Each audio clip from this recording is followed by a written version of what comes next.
So you get the expansion voucher, which I have no idea what this is, but I bet you it's cool. You get the Mesmer the Impaler figurine, which I think is freaking baller. Freaking baller. The collectible box for Mesmer and art book. Now, apparently, the art book is going to be shipped separately due to some sort of printing error. So I'm not getting this with the box set. It's coming in July. It's coming in July. Oh, here it is. Yep.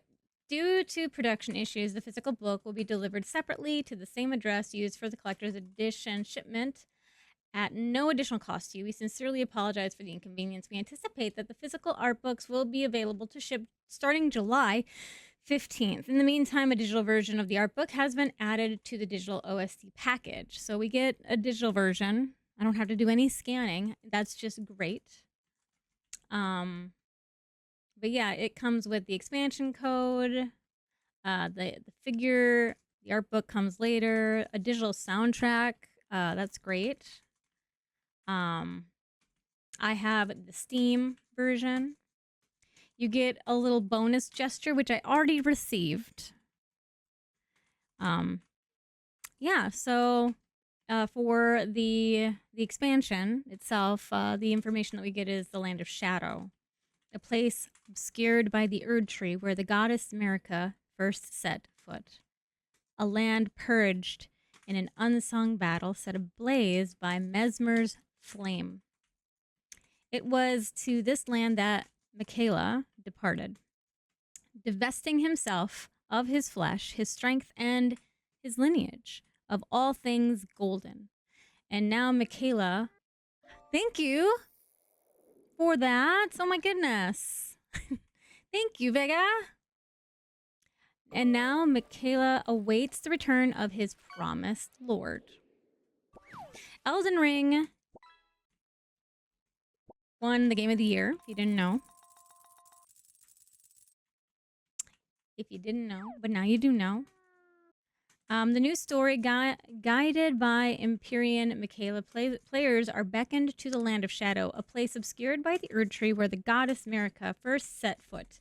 In these strange lands, players discover dark secrets of the world as they meet others who follow Michaela's footsteps with ulterior motives. So I think ultimately what Prof and I are going to be looking at is... Hello! Ooh. Yes, give me a call. I'll call you because I can't read. I can't hear. I got streamer mode. And then give me a second because I have push to talk on.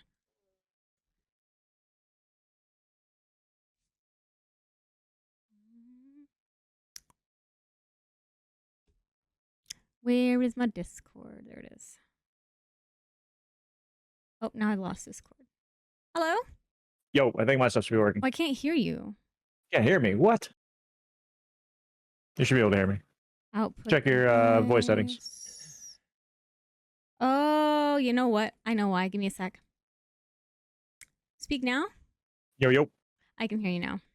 Nice. Okay, cool. I can hear you good too. Okay, so this is okay. So you keep going on your tirade. I'm Okay. watching you do your thing. I'm just sitting here eating my veggie bowl. This is perfect. So give me the lowdown like you were giving everybody else. So what's up, Cirucci chat? Give me the lowdown on what you think we should do. Okay. So if you're gonna listen to the stream, I won't push talk. I'll just let you hear the stream. No. I'm listening to you here. You can just leave it on. You don't have to push talk. You can just turn it all the way on, and then you can just rant. Let me do that.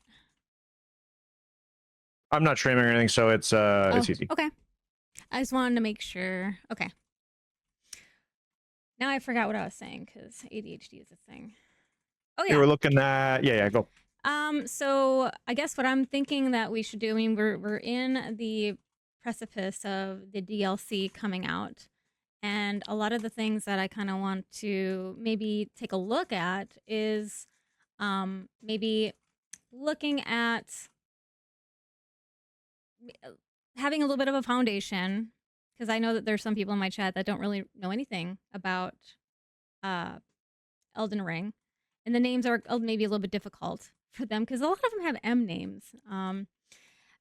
The other thing is I'd like to try and follow some sort of path or some sort of direction where we look at maybe what I have a lot of questions that are swirling around in my head. So, for example, there was something that came to my mind today about um, the serpent dude. That's name suddenly eludes me.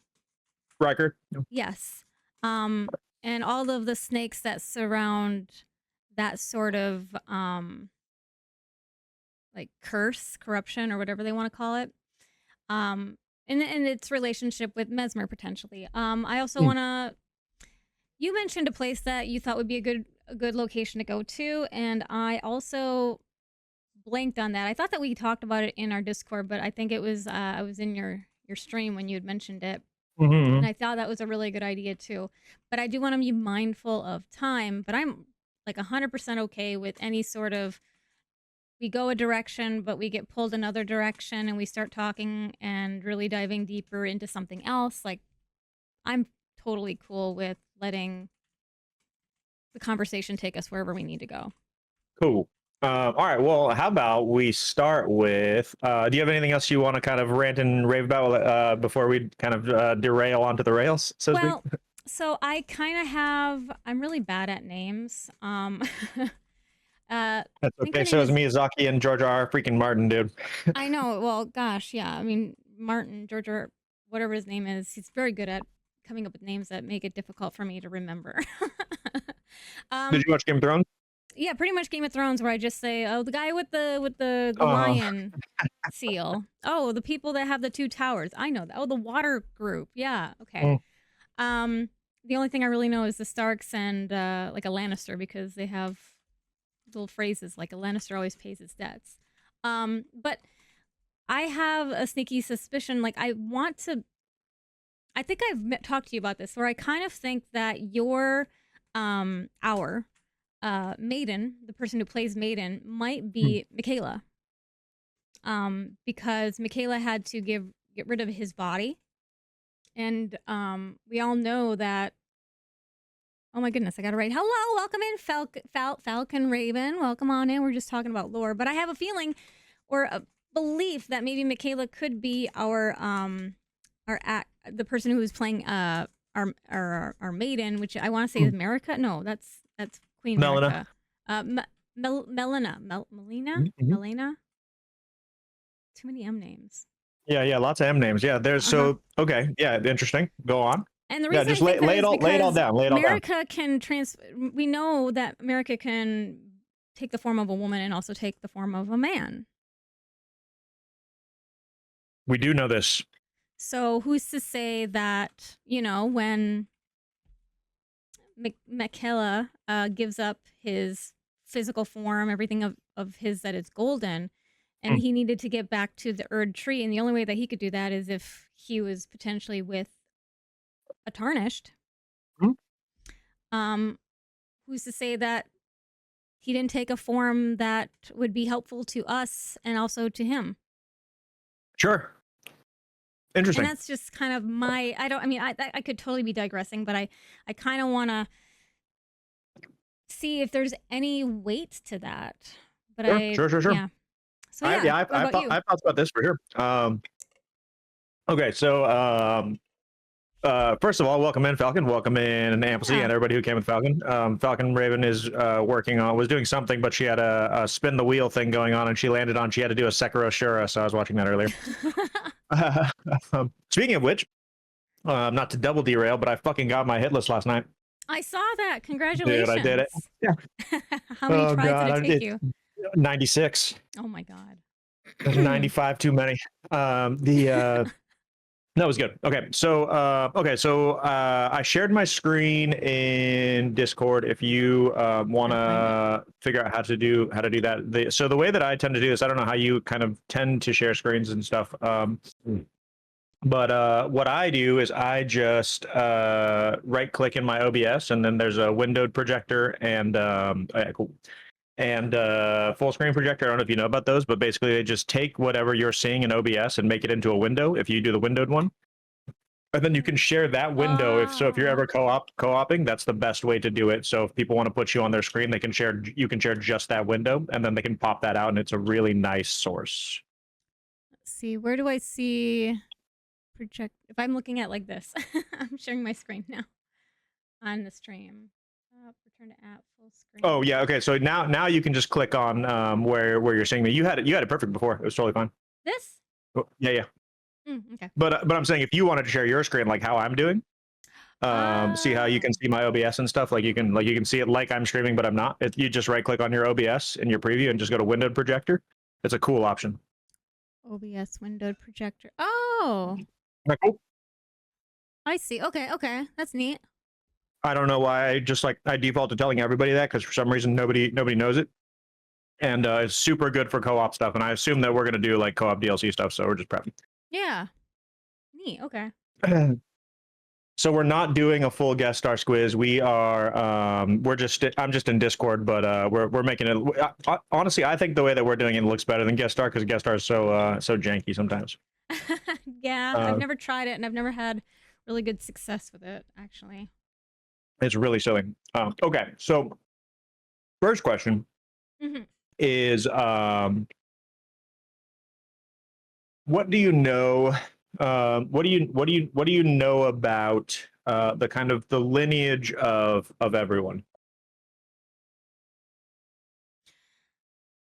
If I have, oh, you got stuff right up on your screen. That actually helps. So what I know is the basics of the basics without having, I'm really bad at remembering names, so I usually have to write them down if I have to remember them. But for me, I know that Queen Marika is also Radagon. And I know that, and I don't understand how Marika and Radagon had their own babies somehow, but whatever, the gods can do what they want to do. Is it too loud for you, Squid? I'll turn it down. I got it. Gotcha. And then I know that Radagon and Renala, they had a fling. I personally think that Marika, Radagon, whatever you want to call them, used Renala. Sure. And then when she served her purpose, he went back to Marika. And I know that the children that Radagon had with Renala, they say that they're like half demigod or whatever, but I think that they're demigod full stop. I think that they're just demigods. Okay, yeah, good. Okay, all these things are good. This is all good. Okay. So there's some interesting kinds of questions already in the first bit. So Radagon is Radagon, Matt. And so there's some interesting questions here. So actually Amplesea, if she's still here, asked a really interesting question in my Discord the other day, maybe yesterday. Okay, so there's evidence for all kinds of weird things about this relationship first and foremost. And so since we're heading into the DLC, there's really there's the obvious stuff on our mind. There's kind of like Mesmer and that stuff. I'm not super interested in that stuff in a weird way because being something of a kind of Souls veteran, I know that whatever we kind of think of when it comes to Mesmer, we're not gonna get that right. So it's almost not worth thinking through. Like nobody was ever gonna guess Frida and Gale in DS3. Nobody was ever gonna guess Manus in DS1. Nobody was ever gonna guess. We guessed Ludwig and Lawrence in Bloodborne because they were so prevalent in the main game. But nobody was ever gonna guess Maria or Kos, right? Like there was this idea of Kos or Cosm with Mikolash, but like what that meant, Mikolash didn't even know. So how are we supposed to know? And so we have this kind of this pattern where we don't really have enough information about Mesmer to even speculate about him. And anything that they give us is it going to be on purpose a kind of Yeah. breadcrumb the wrong direction, right? So like True. if we kind of theorize about snakes, we're Yeah. going to get that wrong, right? Because then what it's going to turn out is that snakes actually aren't blasphemous at all, and it's just something that's been told as a legend, or it's going to be some Yeah. bullshit, right? And so so that stuff for me is more of a kind of like wait and see. Also, I haven't watched anything. I haven't watched any of the commentary videos. I haven't watched any of the like. I'm Like the totally blind. So yeah, 3 hour playthrough stuff that none what's of his that. body has or something. Okay. And so I don't know. I don't know anything. I haven't But either. okay, I cool. mean, aside from like the trailers that they released. Yeah, good, good. Okay, so something that's worth thinking of first, or thinking about first, is of course, it's not going to let me do that. I hate that. Oh, you want Okay, to well, scroll? yeah, I want to. I do Right click want to, and but let's open new tab. Yeah. see. I wonder if it'll just do this. Yeah, there we go. Good. Okay, so this stuff here. Oop, let me go this way. Mm, These here. So something about this game that's really interesting. That makes it not like Dark Souls, and makes it not quite like Sekiro, and makes it not like Demon Souls, but makes it a lot like Bloodborne. Is these guys. okay. So this game is it kind of puts itself out. What's up, Bacon? It kind of puts itself out as a a kind of Dark Soulsy medieval fantasy type game. But then you start to go through the game, and you start to, especially if you're me and you're obsessed with Lovecraft and kinds of philosophical stuff, and Bloodborne specifically and especially, and you start to see themes that are prevalent in these games that aren't so prevalent in the other games. Not to say they're not there. It's just not the same. Okay. A few of these kinds of standout themes are gods that don't have any particular form, that are in kind of competition for the happenings and occurrences of the world which we currently inhabit. So in Bloodborne, you have the Moon Presence, Yep. you have Kos, you have Ebrietas, you have Rom, you have Odin, right? So like in Bloodborne, for example, right? Like he's literally called Formless Odin, right? Like Yeah. Yeah. that's who Yeah. he is, right? And so we have this same kind of thing going on here. So we have the Moon Presence, we have the formless one, we have the kind of greater power, which is Kos, or the cosmos, or cosm, and then we also have this kind of pulling crazy business thing going on, which is very close to kind of what's going on in Bergenworth. This kind of move towards Mm, chaos, and this kind of breaking apart of reality, and this resetting, and this kind of balance between knowing and kind of power, and actually interacting with power, right? And so not only that, though, we have this kind of extra special thing where there's this kind of blood analysis, right? Where for Odin, Formless Odin, the way that he interacts with the old blood is very particular, and he offers these kinds of special transfusions to people who participate with him. They're the only kinds of people who can stay half beast, half man, right? This is your Gascoignes, right? As opposed to your Amelias and things like that, who become all the way beastly. Face Um, measure. and so there's this kind of parallel going on with Bloodborne that is awesome for sure. I mean, just like on the kind of face of it, it's just sick. And so the kind of interesting thing for me is that this is a kind of Lovecraftian cosmic horror game more than it is a kind of medieval fantasy game. This is a game. This is going to be on the test, yeah. This is a game about cosmology. So cosmology is just the study of cause and effect. So in philosophy, we basically have kind of 3 or 4 basic camps of study that we kind of live in. And you either have metaphysics, which is the kind of idea of what's real, what actually exists, and what kind like seems like it exists but doesn't, right? So like for example, like is there such thing as tables? Right? It's like, well, yeah. Um, But like if I set a Dr. Pepper, you know, on a chair, is it a table now, right? It's like have I done anything special? Have I changed its nature, right? Not just given it a different word and a use value, right? So like there is such things as tables, but like not really, kind of, not really. Mm-hmm. You know, there's stuff that looks like tables to us or something like that, right? So that's like the kind of metaphysics stuff. And then you have epistemology, which is the question of like, what do we know? How do we know? And how do we know that we know? Those are like the three Yep. big questions, right?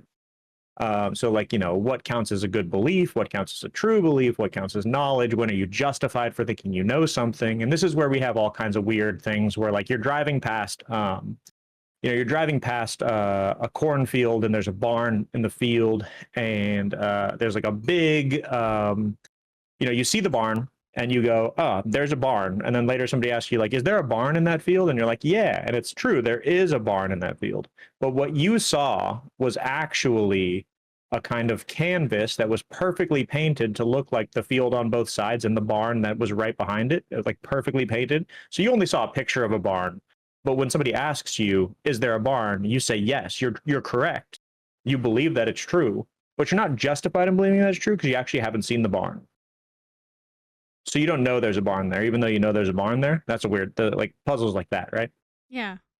And then the other one is cosmology, and cosmology is kind Yeah, of sure. like Schrodinger's barn. So it's kind of like that, but it kind of predates that a little. So it's a dude named Gettier that came up with that. That's called a Gettier case, and they're really fun because everybody forever just didn't think of stuff like that, and then all of a sudden Gettier broke epistemology for like 20 years. Um, and then we have this thing called cosmology, and cosmology is basically the kind of standard study of cause and effect. And we have these kinds of sayings, right? We say things like every cause has an effect, and cosmologists say, well, what does that mean, right? Like what do you mean? Like what counts as a cause, right? If I Mm-hmm. if I think about a plane crashing and then it crashes as I'm thinking about it, did I cause it? Mm. Right? Like Hope how not. would we know? Yeah, I hope not, right? But like how would then we turn to Yeah. epistemology, right? Then we turn to metaphysics about cosmology. We go like, well, is it possible that those things are connected? Well, how do we know? We look at the stuff. What counts? What exists, right? It's like, well, how do you know, right? And so we get in this kind of philosophical circle, right? That's kind of what philosophy does, is it tries to kind of check and balance itself with these kind of different nodes of method. And every epistemologist thinks they know how to do metaphysics and cosmology. Every cosmologist thinks they've solved metaphysics and epistemology, and every metaphysician thinks that we don't need epistemology and that cosmology is subsumed by metaphysics. Anyways, none of that stuff matters. The point is that this is what this game is about, actually. This game is about the different possible methods of philosophy expressing themselves as a kind of battle for explanation of the world. And the one who wins, it's not a kind of scientific battle where you have to like look really hard at it and then you solve it and then you're the winner because you figured it out. It's the opposite. You fight, and then if you win, you get to decide how it works. Mm-hmm. Right. And so the Elden Ring is just the philosophical rules of the world, right? There's cause and effect, life and death, light and dark, blood and water, underground and overground, sky and earth, all these kinds of things. And so like some people get a lot of say, some people get no say, some people seem like they have no say and they have a lot of say, right? And so like the Elden Ring itself, right? I mean, that makes sense because when you get to the end of the game, you get to align yourself with however you want it to be, which can be you can align yourself with the moon. You can align yourself with the dung eater. I can't remember. He's the frenzied flame, right? Yeah. So you can do these other things and Mm-hmm. basically change the rules to your will. You just can't create your own rules. You have to use the rules that are choices that are already available. That's right. That's right. So not even the greater will has the power to generate new rules, right? The rules are fundamental to existence. Things like cause and effect, right? It's like, okay, we have to have it, but which direction does it go, right? Do we say that we cause this thing and so we get this effect? Or do we say that this effect occurs and so we see in it this cause?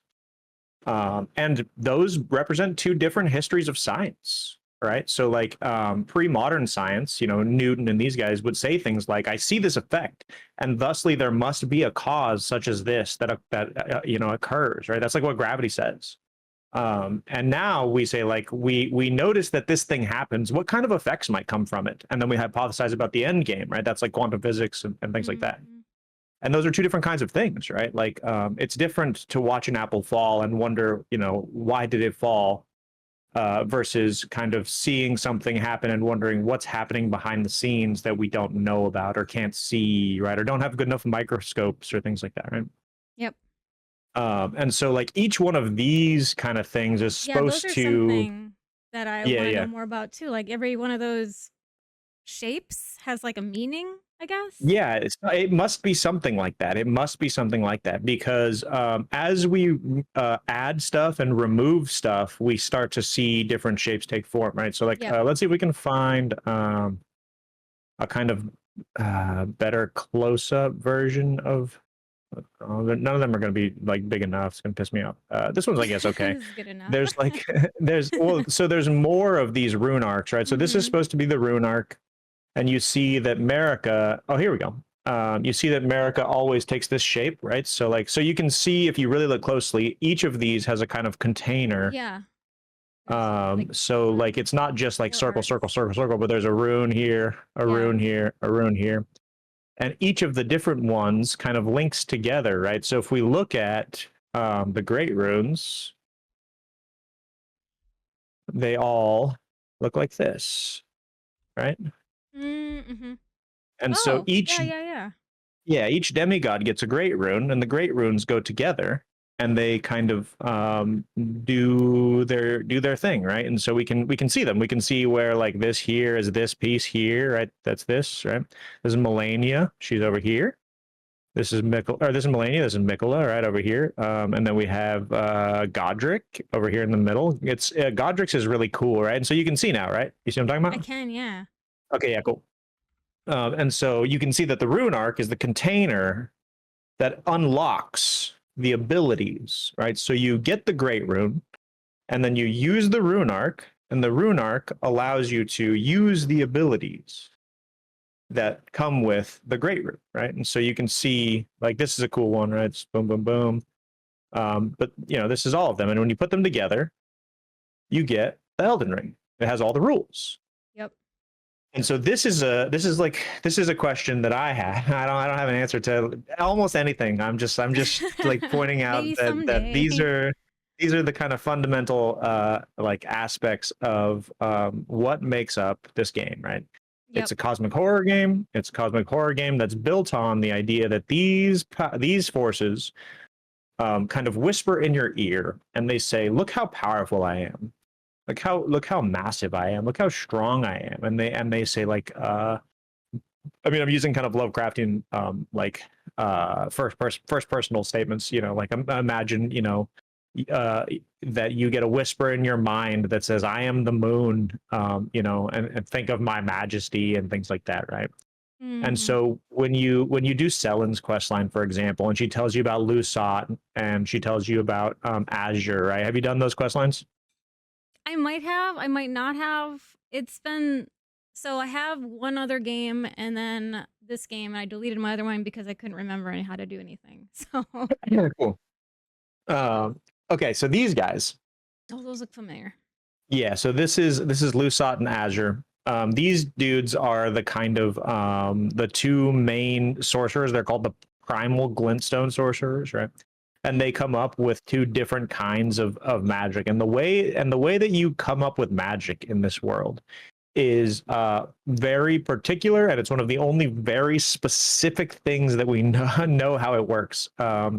As opposed to like Radagon, which is where we're headed, right? So we need a foundation of like what the Elden Ring is, what the stuff does, how it goes together, what it means for the runes to be dispersed, right? Because like when we have this is it in its totality, right?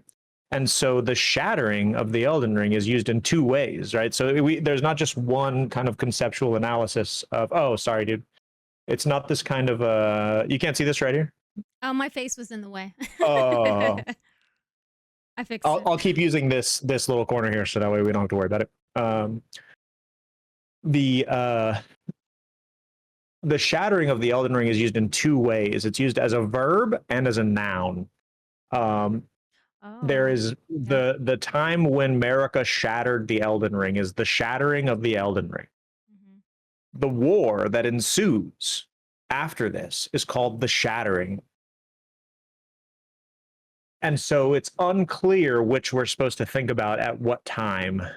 This is a kind of George R. Martin-y type thing to do, right? Where somebody hears like, oh, the shattering of the Elden Ring, and also, you know, so the way that the kind of language works is just trading on these ideas. And so once this thing gets split up, what we end up with is these, or I guess these.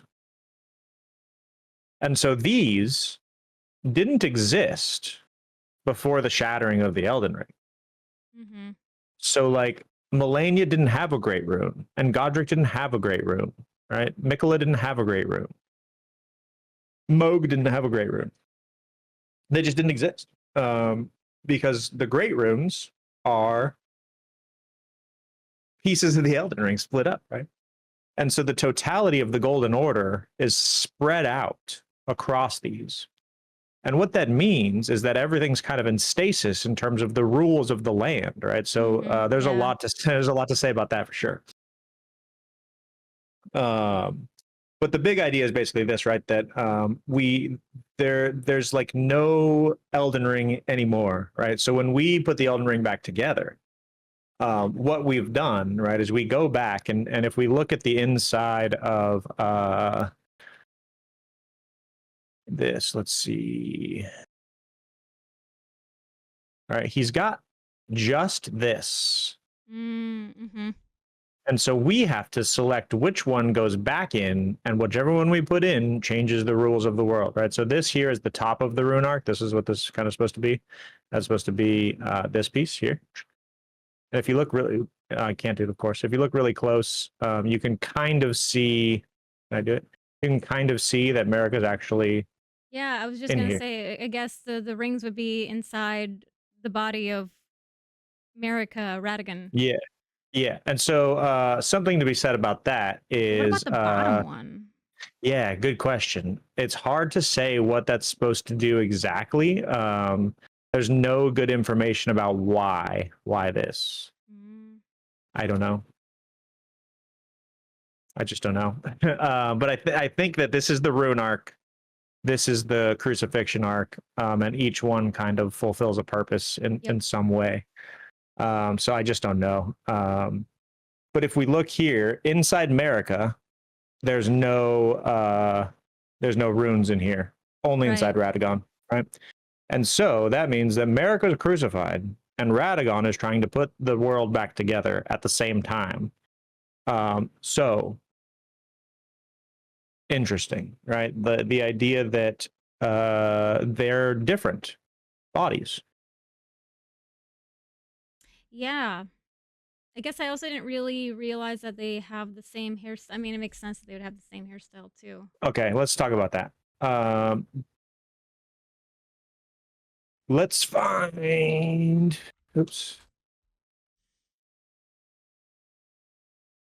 Here in. There we go. Can you? I don't know if you guys can hear it. It doesn't really matter, but okay. We should be able to hear it because I have Discord.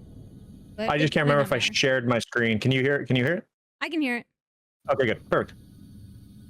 Okay, so this is somebody in the Lionel set.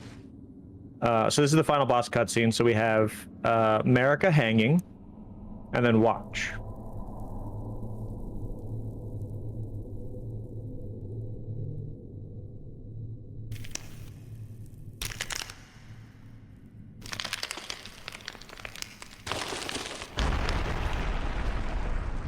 It breaks, and then they pick up the hammer, and then watch the hair. it was kind of a trick. They're not in two bodies. They're in one body. Yeah, yeah. So she falls and she transforms into. Ready? Yep. We can actually watch it turn red, which is so cool. So I guess my question regarding this is when we see the trailer opening for the DLC, are we looking at America, or at some point are we looking at Radigan? Because sometimes it's hard to tell with the lighting if we're looking at blonde hair or red hair. I agree. Okay, so I think that's where we should head. So I think that we are looking at America kind of at the germination of the Golden Order, basically. But that it's this kind of special germination where America has to abandon her own kind of fate as a queen of one world to become the queen of the other. And so I think that I have a whole I don't know, hour long kind of thing on YouTube about this, but I think that America is actually the Glomide Queen, and that really we are like what we're watching is the kind of her rejection of ruling one land to try and rule another, and that that's what we're watching is we're watching the kind of death of herself. And so even if we watch the kind of I'll just show you like one second of it. Where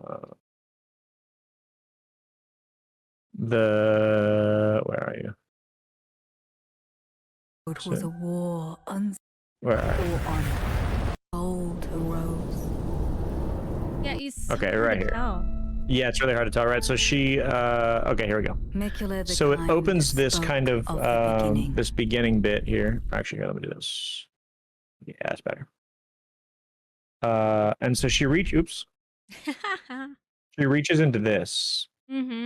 And this is obviously, in a way, something like Godskin stuff. It's got stitches. Yeah. And it's supposed to look vaginal, of course. But so she's reaching into whatever this is. But actually, I think if you look really I wish I could turn I wish I could turn this. Well, I guess I could in Photoshop, but maybe we'll do that. Here, how do I want to do this? Oops.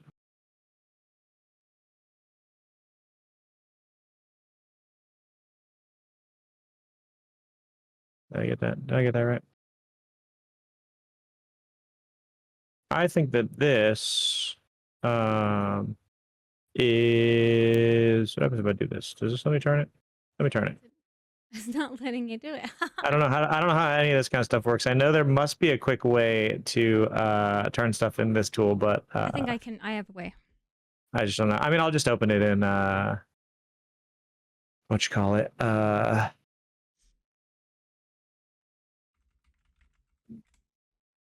Oh, I know how to do it. Yeah, okay, let's go here. Here we go. There we go. There must be. This should open in Photoshop. That'll let me do it. I think that this thing is a particular kind of thing, and I think what it is.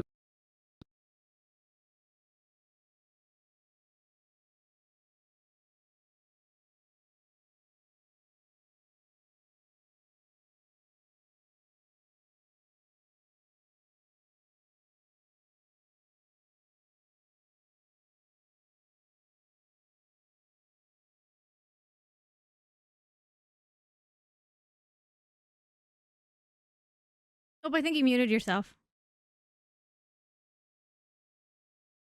Can't hear you. Did I mute you? I couldn't. I didn't mute you. No, you're still here.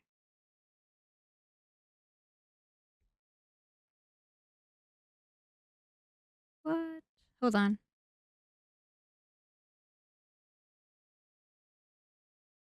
Double check to make sure my settings didn't change again. Nope, they're still there.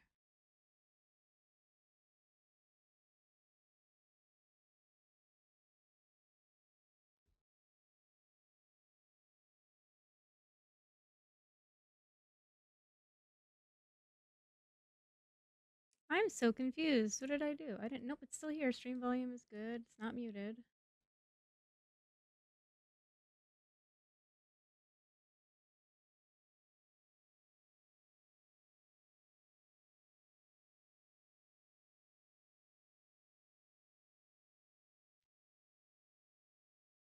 Huh. Okay.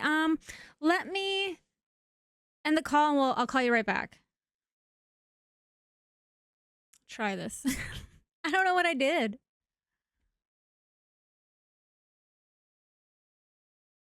All right. Join call. Test, test, test. Hello. Okay, good. Yeah, I don't know what happened. It's so weird. Shit happens all the fucking time. Where's this? I lost it. I lost everything. Where's here we go. Okay, good. That should be the same. Okay, so Right. I think that yeah, good. So if we look at this and we do something like this, where we copy this and we take it to a new place, moves, and we just do a little. I mean, I still see vagina. Oh, it's definitely that. But if we take that and we do this, and we take Now these it's two just facing the together, other way. you can see that it starts to look like a snake head. These are the eyes that she would be reaching into if she was reaching into both eyes. So like this. Let's see if we can find a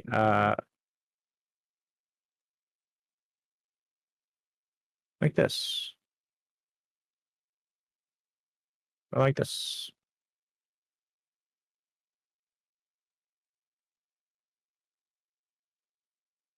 I think if we ever get to see here. Yep, it does. I think if we ever get to see what this thing is,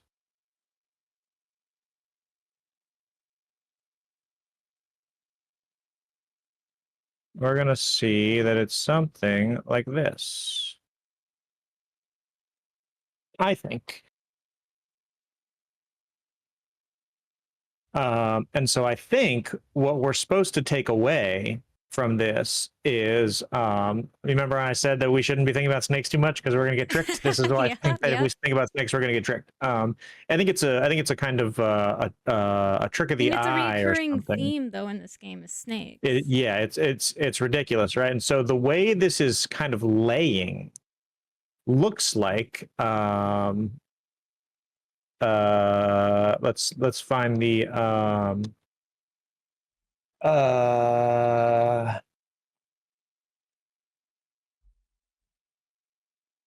this one. So are snakes blasphemous because they have so much power? This is the question. You're right where that's where like my line of thinking stops. I didn't mean to cut you off. What's the second half of that? No, that was just it. It's just are they blasphemous? So there's an old I mean really it's Plato. There's an old dialogue called the Euthyphro, and Plato asks, do the gods think that something is moral because they can recognize it, or is something moral because the gods say so, right? So like, is murder bad because it's bad intrinsically and the gods just have a kind of murder, like a moral compass that tells them how things are? Or do gods say murder bad and so it's bad, right? And so the question with snakes in this game is, are snakes blasphemous because they're too powerful? Or are they powerful in virtue of being blasphemous? This is to say, are they powerful because they reject the kind of structure of the rules? I mean, if anything, and this is more speculation from me, I think that Miyazaki has a very soft spot for snakes. I agree. Because if I remember correctly, he said that Rykard is one of his most favorite because of his tenacity and just the motivation that he has as a character. Yeah, I think I always like Rykard. So Volcano Manor is my most favoritist place in the game. And so we should explore it a little bit. There's some cool shit there. Yeah. But yeah, okay. So half of this is me trying to be convincing enough to be like, look at this. Like it's here he is, right? Like this is this, Or something of that, yeah. right? Yep. And so what it is the kind of the defeating of the serpent god, but we don't know who the serpent god is supposed to be. Mm-hmm. We don't know anything about who the serpent god is supposed to be. We only know that Rykard in his blasphemy has he has a kind of desire to commit the cardinal sin. We kind of know that because there's pictures of a burning Erd tree in Volcano Manor. Oh, that's true. Yep. We know that Tanith is a dancer from another land. We're supposed to think that she's like a stripper or something like that. Is what we're kind of supposed to take away from the idea that Tanith is like a dancer from a faraway land. Mm. But that doesn't really make any sense because we know what dancers are in this world. We have lots of evidence about what dancers are supposed to be. Mm-hmm. Right? They're supposed to be the kind of incredibly eloquent fighters of the land. Yep. And so there's like a dancer for every outer god. We have the dancer of Rod is the blue dancer, who kind of who seals Rod away, and this is Melania's teacher, right? That's the kind of duality or the Taoism in the bit, right? But we know what dancers are, right? So Tanith being a dancer, right? She is she's some kind of warrior, right? She's some kind of warrior from another land. A kind of cannibalistic warrior, but a warrior nonetheless. And so, she's super cool. Actually, maybe we should do she's super cool. She does all kinds of stuff, right? She's got this actual picture of Rykard behind her, which is rad. Like back when he was a person. But she's also got this special little thing here, right? Which is something. Yeah, but it's a Crucible Knight, and Crucible Knights come from before the Erd Tree times, and so it's a kind of special image of what we're supposed to be thinking of the alignment between Rykard and Blasphemy and the kind of structure of the Crucible and things like that, which we should kind of talk a little bit about anyways. But okay, so we have 3 threads right now. And we should talk a little bit about each of them. Yep. Which one's most interesting to you? Do you like the blasphemy snake? This possibly being the kind of representation of herself in blasphemy, and the Crucible and what the Crucible is, because this is for sure America. She's the one with the snake armband, which is always fun. Or we have the Radagon and what we need to talk about to understand what this is, right? Like not just what the Elden Ring is, but like what it's made out of, how it works, what it does, why it's gold, why he looks like this, why she doesn't have it and why he does have it, and what the fuck this thing is. And then we also have this. These are the kind of 3 pieces that we need to move forward. What's up, Nuggy? Hi, we miss you, Nugs. Let's start with the blasphemy of the serpent. Okay, let's do it. So these guys are weirdos, man. Go ahead. What do you got? I'm real interested in the snake serpent bit. Dude, they have a lot to say. I got the wrong glasses on, so I can't see shit. So I have like close glasses and far glasses, like driving glasses too. and sometimes I forget. Well, sometimes I forget to put my glasses on at all before stream, and then whenever chat pops in, they're all just like, "He's blind, and that's how I don't put my glasses on. Dude, yeah. I'm glad to see you, dude. Glad to see you. Hey, I got Sekiro last night, Nuggy. Oh yeah, no hits. Yeah, we fucking did it, dude. I can't believe that you get through the entire game, you get hit, and you just have to be done. You just run it back, dude. Run it back. Honestly, like, I think, yeah, it made me cry twice. Sekiro did. I would love to teach you the Bloodborne no hit. I think you could get it in like after DLC and everything. I'll show you how it works, and then I don't bet have to if do you DLC no hit, do I? Because no, just go up through Wet Nurse. Oh, thank God, because I almost one-shot Orphan, and we were both at 1 hit, and I got greedy, and And he So hit me like, I mean, first.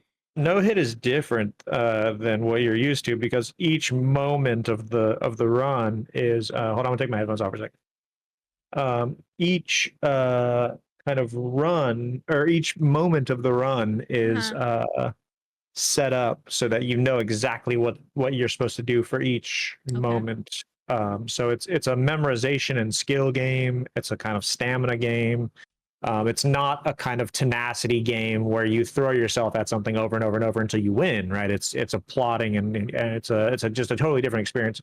But it feels so fucking good when you get it, dude. It's insane. And you're not one of them, dude. Yeah, so Boots, Bloodborne is my it's my bread and butter. I have the world record for most non-traditional controllers in Bloodborne. Pretty soon, as soon as we're done with DLC, I still have 3 controllers left. We're gonna do DJ Hero, which Cirucci gave me, which is awesome. We're gonna do Dance Pad, which Gloom Shadows gave me, which is awesome. And then I'm gonna finish Steering Wheel, and that'll be 15 controllers. Steering wheel. Dude, the steering wheel, like I thought bongos was gonna be hard, and it was. But steering wheel is it's really, really, really hard, dude. It's really, really, really hard.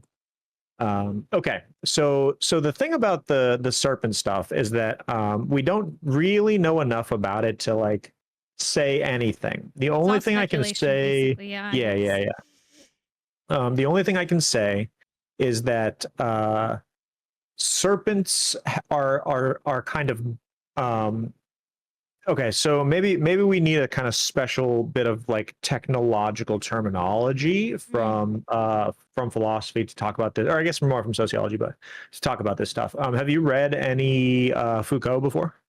a what? Foucault, Foucault. No. Okay, so Foucault is a really famous guy. Everybody in chat should know who Foucault is. He looks like this. He always, except for in, of course, the first 2 pictures, he always wears this kind of white turtleneck in most of his pictures. He always kind of looks like this.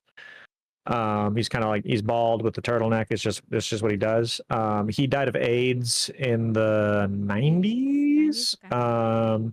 He was one of the first kind of openly homosexual thinkers, but he is incredibly, incredibly, incredibly ridiculously famous. And so I teach Foucault in 4 different classes of mine for different things. I teach an actual Foucault class, which is 16 weeks on Foucault.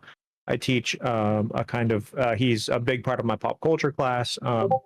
But he wrote 2 really important books. He wrote a lot of important books, but 2 of them are really important to kind of social philosophy and sociology generally. One of them is called History of Sexuality, and the other one's called Discipline and Punish. And it's the History of Sexuality is a kind of special book about the term sexuality and the ways in which it's been used throughout history, and what we can find out about how we think about ourselves and our own sexualities according to the way that we use the word, the way that we're allowed to use the word, and the way we use the word when we're not allowed to use the word. And these 3 things are called discursive. Like it's the idea of discursivity. It's like the same word, the same kind of base word that you get the word discourse from. Okay. Discursive power is like what are you like? What you're allowed to talk about kind of defines your era in a way. And so he has a lot of examples, right? He says thing like he talks about prohibition being a kind of discursive thing where you weren't allowed to drink, you weren't allowed to talk about drinking, you weren't allowed to talk about the fact that you had drunk or anything like that. But then everybody goes underground, and it changes the nature of the relationship that everybody has with each other, you know, vis-a-vis alcohol and things like that. But he says with sexuality specifically, there's a special kind of propaganda around it, insofar as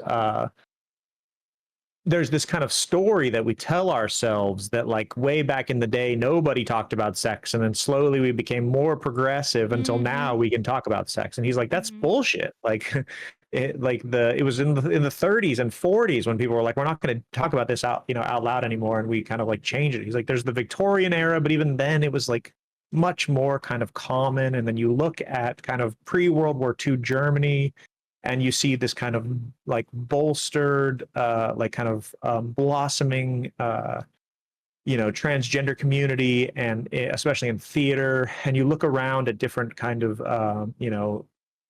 older civilizations, and you find that like almost all of them have really clear words for kind of intersex peoples and the roles that they play in society, and that are kind of neoliberal Christian, what he calls Christological, right? Because he's not talking about Christian, the religion. He's talking about the logic of Christianity that imposes itself on us.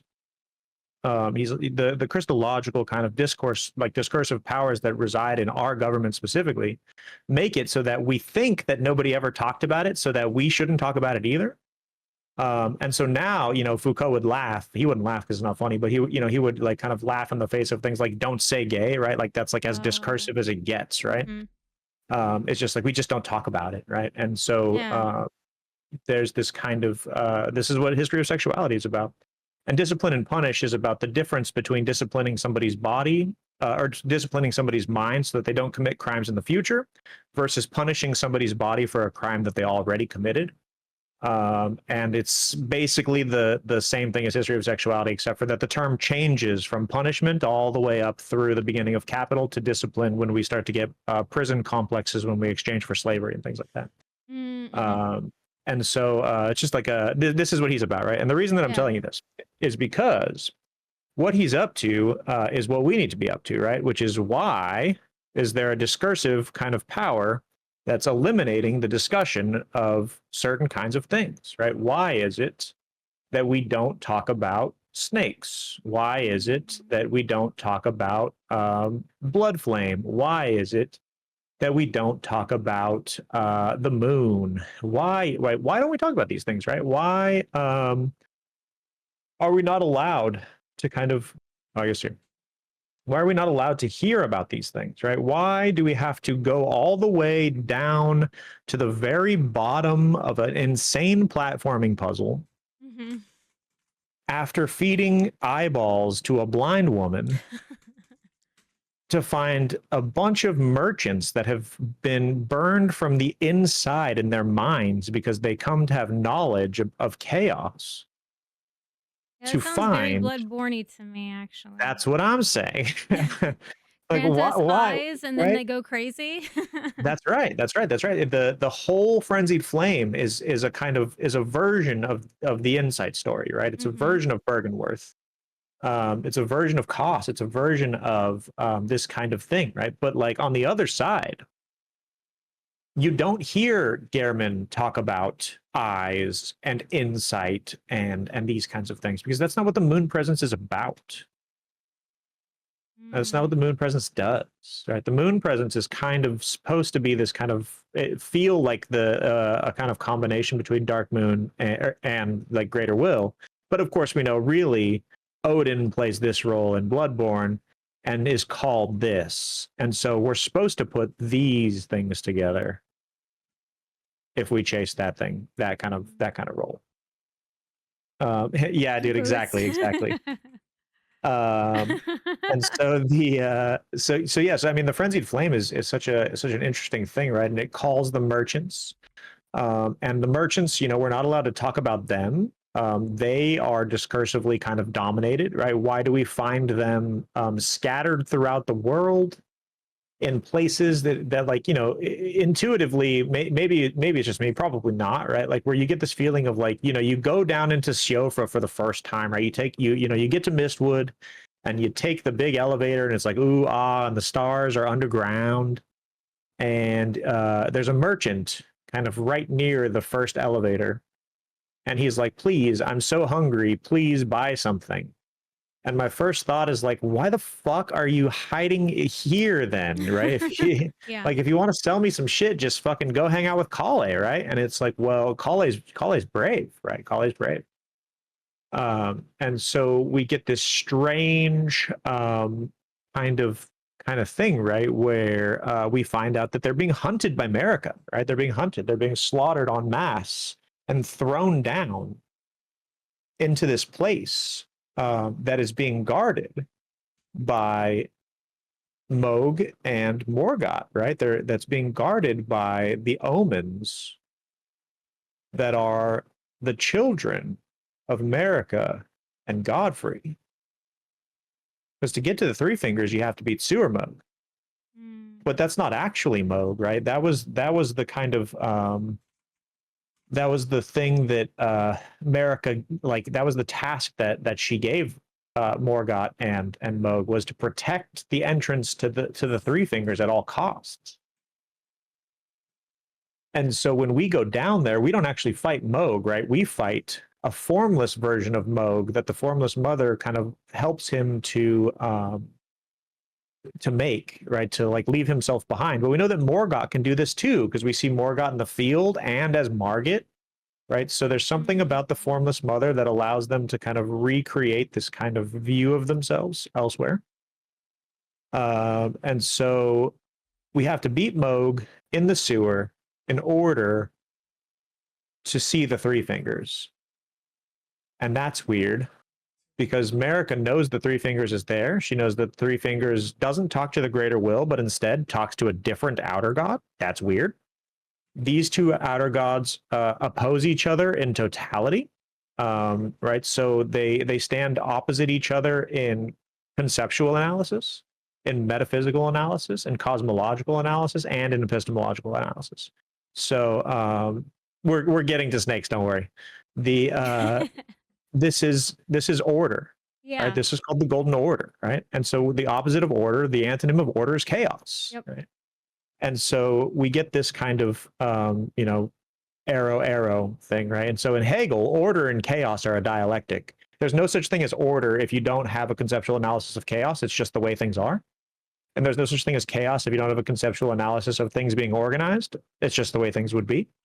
Order without the concept of organization is just chaos, because to put it together requires some kind of analysis of cause and effect, right? That's what cosmology is to say like this stuff is organized, and then you go, well, how? And you say, well, according to cause and effect, right? And so Radagon asks a further question of the Golden Order, of what it would mean. And Radagon asks a question of this kind of, I gotta pull this out to you. He asks this kind of question. He asks, what are the laws of order? Right, this is a cosmological question. And he says, well, we can go forwards in order, or we can go backwards in cosmology and regression. And so we get the law of regression, which is defensive, and we get the kind of golden order stuff, which is offensive. There's two versions of the incantations, right? And so what you do when you use the law of regression is you go backwards and you heal negative statuses, dispel effects, and reveal mimicry. So like, think about what that means, right? Like, imagine that somebody gets poisoned or gets rotted or uses a mimic's veil and turns into a chair. And then you use this, and what you do is you roll back time, right? You roll back the cause and effect relationship between those things. And so causality goes forwards into order, and regression goes backwards into chaos. And so you kind of undo things. And so Radagon is kind of a balance in between, these two. Right? Radagon heads this way and heads this way. And like eventually can go all the way this way if he wants to, right? Okay. And so there's this kind of thing in between Marika and Radagon where we start to get weird stuff going on here, right? We start to get weird stuff. And so the question is, what kind of conceptual analysis do we need to understand why it is, right? If Radagon can talk about regression, this is to say to move backwards in the causal chain of the way the Golden Order kind of structures the world, and that's not blasphemous. That's interesting, right? There's another version of this with the Celestial Dew. And the Celestial Dew is basically just this. And what it does is it comes from the Eternal City, right? So it's linked to Marika. And what it does is if you hit an NPC until they attack you or something like that, and then you go to the Church of Vows where the Turtle Pope is, and you use this, it rolls back time. It rolls back your fate. So that way they aren't antagonistic towards you anymore. But it does the same thing. It removes status effects, it removes debuffs, right? And these kinds of things. It just rolls back time. That's just what it does. But it doesn't roll back time for everybody. It only rolls back time for the user and the kind of the cause and effect relationship around the user. And so this means that the eternal cities, right, America, and Radagon of the Golden Order, they have the same fundamental relationship with causality and regression in terms of fate. Right? They have the same, like they do the same things. And so Ronnie, belonging to kind of Renala, right? So we have Renala, which has Ronnie and Rykard and Radon, right? And so these three are super interesting characters. And we have to wonder, because eventually we have to get, to, well, what is Mikla up to, right? That's like because that's what we kind of want to wonder as we walk around the DLC. Yeah. And so if we're kind of following this, right, where we go, okay, so we have, where are they? Here they are. So we have, this stuff is weird, right? This whole thing is weird, and they're weird. And so because your original question is, how do these two, how do these two make these, right? The real answer is with alchemy, but that's neither here nor there in a way. Right, so we've got this kind of strange clones. Yeah, good question. Something like that, I think. So this is what America and all of the Eternal folks are like kind of known for, is making these kinds of things. And the Mimic's Veil, what it does is it stuff, right? Yeah. And so this is America's thing, right? And so she kind of makes this, but the Mimic's Veil is supposed to be the kind of thing that like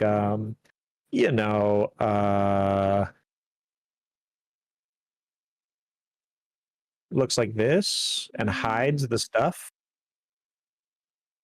Right, so like this is what we're ultimately after, is this kind of this being a kind of mimic veil where everything is right here, right?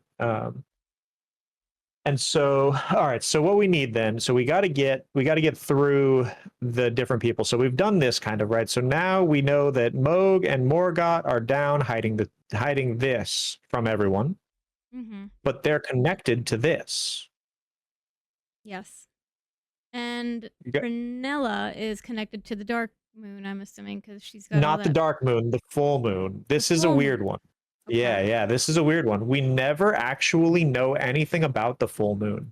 The full moon, we only see it in the sky. So Elden Ring 2 moons. And I don't remember, has the moon always been there? Because the last time I played and I looked up at the moon, I thought it was like terrifyingly huge.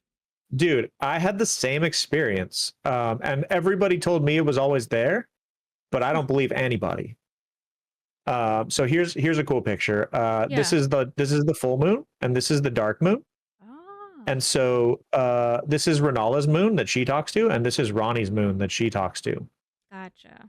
And so the full moon has certain kinds of sorceries that are connected to this, but the dark moon has ice sorcery specifically, which is different. Okay. And it's, I mean, Renala uses some ice sorcery like this when she does her full moon. It kind of turns into ice, and she does some ice stuff. But really, it's different. Right? So this is the full moon, and then we see the dark moon. I lost it. It doesn't matter. And so the difference between the full moon and the dark moon is something that's I think worth inquiring into more carefully. I don't know really much more than that.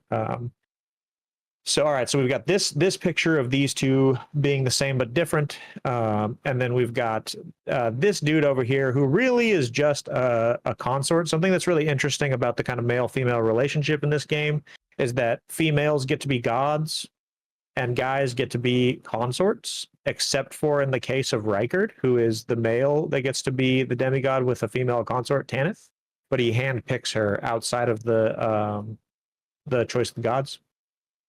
So I don't know what to say about that just yet.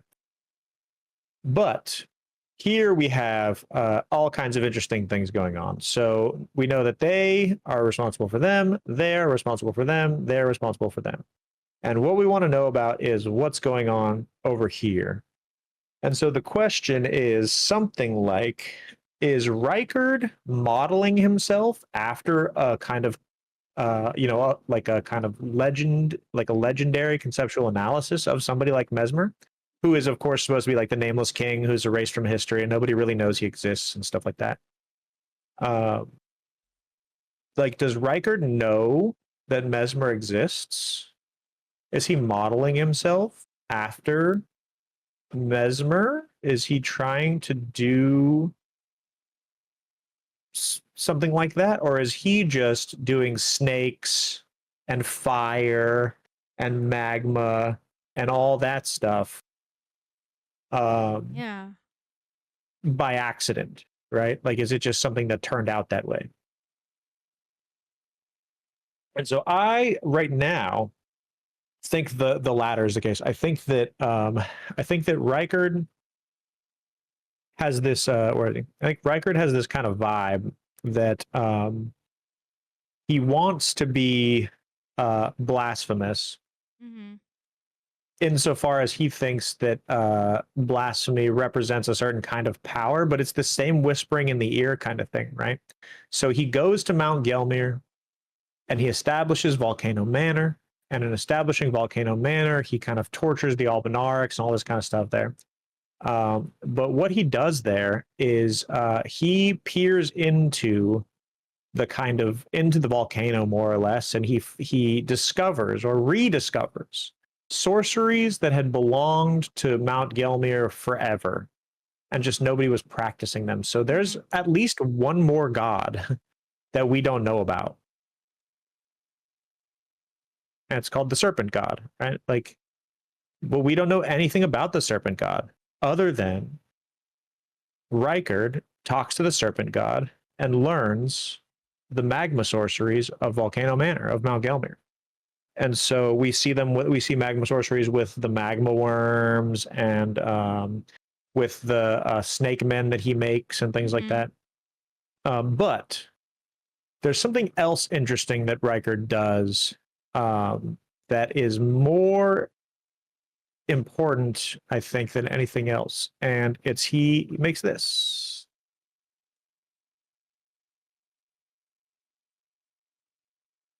You can get a good picture of it. Sword, he makes this. that weird looking sword. He makes weird sword. And this is kind of cool because it's a like a rendering of it. Yeah. But yeah, so if you like look at this sword, yeah, that's what I thought too. But now I'm unsure exactly what it's covered in because we have kind of more information. Let's see if we can find one more slightly better picture. Okay, I guess this is the real picture of it, so that's good. We'll use that one. So if you look here, it's gold, yes, but it's kind of more like that stuff inside the tree. That's right. It looks like the stuff that's inside the DLC tree, right? Yep. It looks like that weird crap around the edges too. Yeah, it looks like I guess it's probably like right here. Yeah, so it looks like this. Yep. Or wait, do we get a where's the first picture of it? That's got to be here. I think it's before. There we go. Yeah. That it looks like right it looks like this. This is the gold of the sword. All right, so these are this is what it looks like to me. And so this thing, all right, this kind of red, this sword is not just I guess I still can't do that. I hate that. It's not just oh, is this the way? Yeah, now we're talking. It's not just gold. It's gold and red. And I originally thought it was blood or something but it's not. It's in some parts it's a reflection of these things in the gold. You can see that, it looks like there's engravings on it that we can't make out. Yeah, there's something crazy going on here. It's some kind of like which makes it look a lot like, and this is cool with the ruby, it makes it look a lot like this weapon.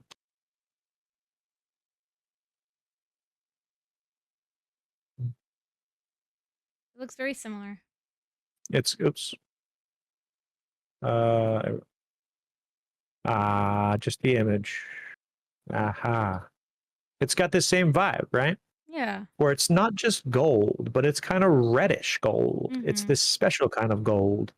And so this whole thing is crazy because it has the T pose of the Golden Order, but it's got this kind of skeleton that kind of comes down. It's like an obvious kind of crucifixion thing.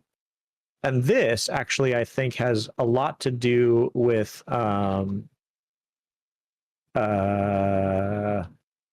these folks, these guys. And these guys during the day, they're like, these guys. Yep. During the day, they are dead skeletons. And at nighttime, if you go up to them, they wiggle and scream. I did not know that. And I didn't either until until I did my hitless run, and you're constantly going back and forth between nighttime and daytime for different things. So like when you go through Fort Ferreth, you have to be nighttime so they can't see you.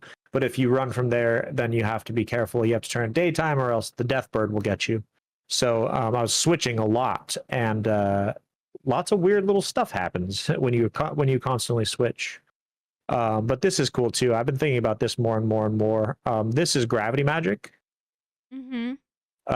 This is the only other thing that looks like this, and this is the engravings that look very similar to the sword. And the only other people that have stuff like this are these. Radagon. Oops. The Star Scourge Greatsword.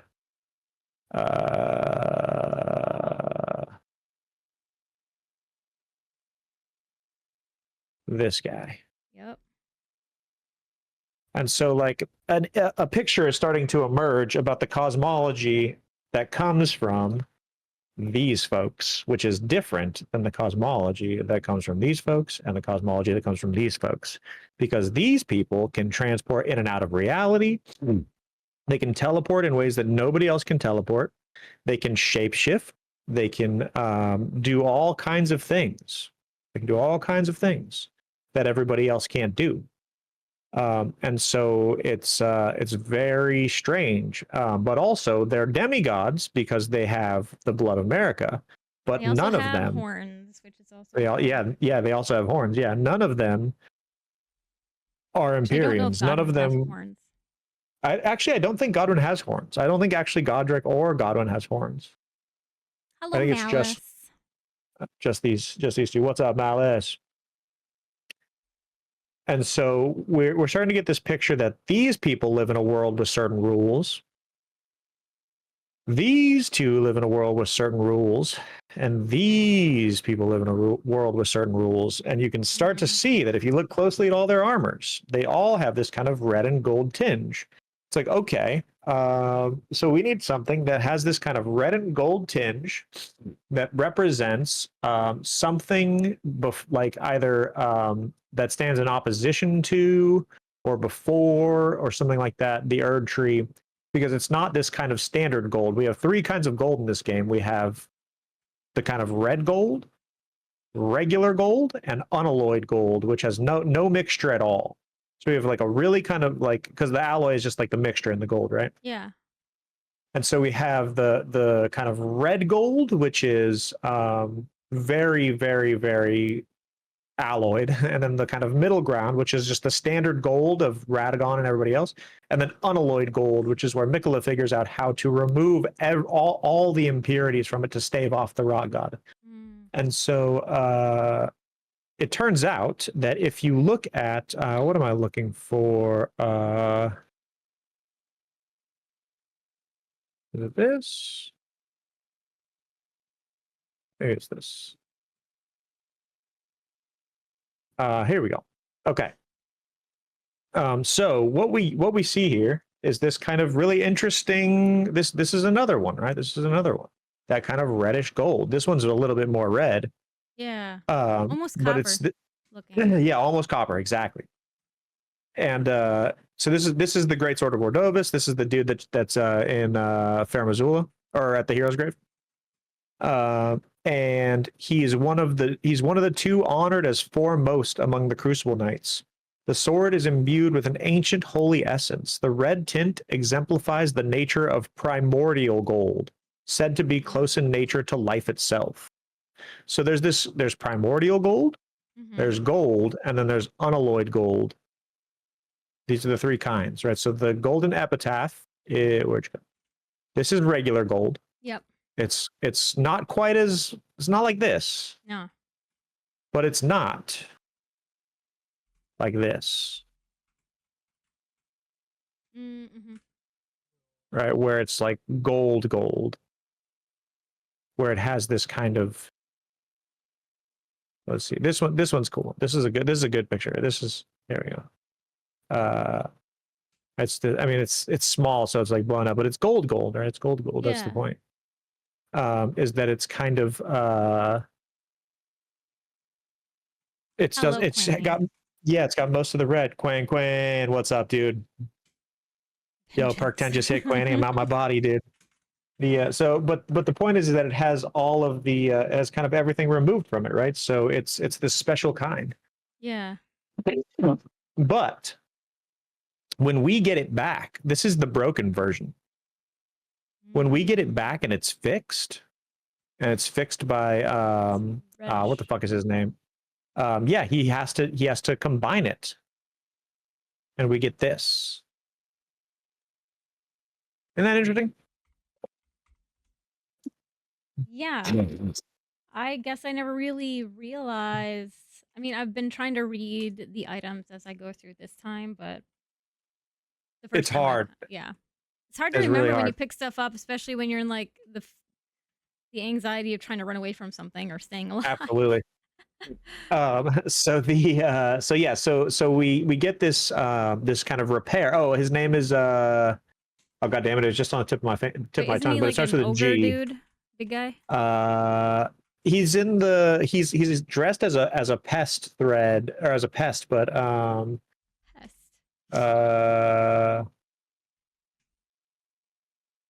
what's his name? Gowry, this guy.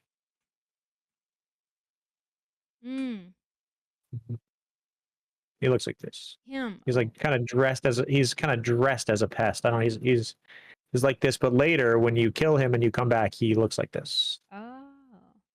And he's in the shaft, but he's kind of like this dude from Men in Black. He's basically like this guy, right? He's like this kind of this is kind of his character analysis. There's a bunch of characters like this and a bunch of different things, but he's basically the pest inside of a kind of body, right? And so this guy is the rot god kind of taken over and giving you a quest to try and get you to take this and give it to Mikola, or sorry, not to Mikola, to what the fuck is her name now? Millicent. And then it cures her rot, quote unquote, but it drives her mad, right? That's part of the problem. And it pushes her to go find Melania. And so then you go find Melania because of that. And if not, you never would have found her, right? Okay. And so it's kind of like a homing beacon. And this is supposed to be the kind of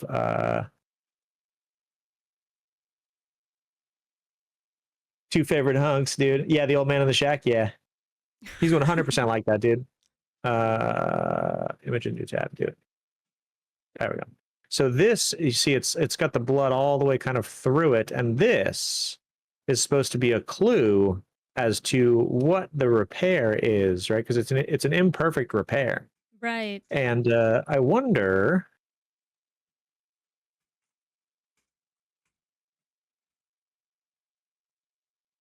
Yeah, he's got designs for the needle, but I don't want the snapped needle. I want the repaired.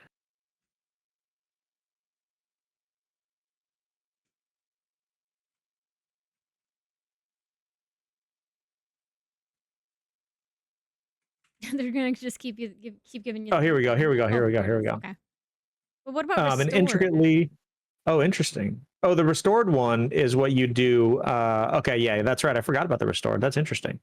An intricately crafted needle of unalloyed gold, snapped in half and repaired. So it's supposed to forestall the rot, and then you take it back to Millicent, and then it kind of brings her back. But then the restored one You get it from Millicent after you defeat her sisters just before Melania. And then you insert it into the Scarlet Bloom that appears after, and you obtain Miquela's needle in its stead. Mm. And I forgot all about this. And this is how you get rid of the Frenzied Flame. That's right. So if you take the Frenzied Flame and then you use this, the Frenzied Flame goes away. Oh. So this gets rid of the kind of regression and makes causality only. That's interesting. Very interesting. Nice catch. That's awesome.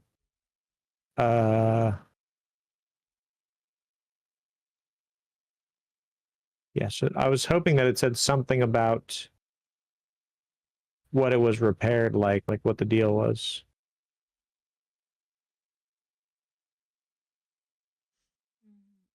Okay, interesting. Well, he has he wants to get you to go to Melania to release because Melania is keeping the Rot God at bay from so Melania's master is the Blue Dancer, right?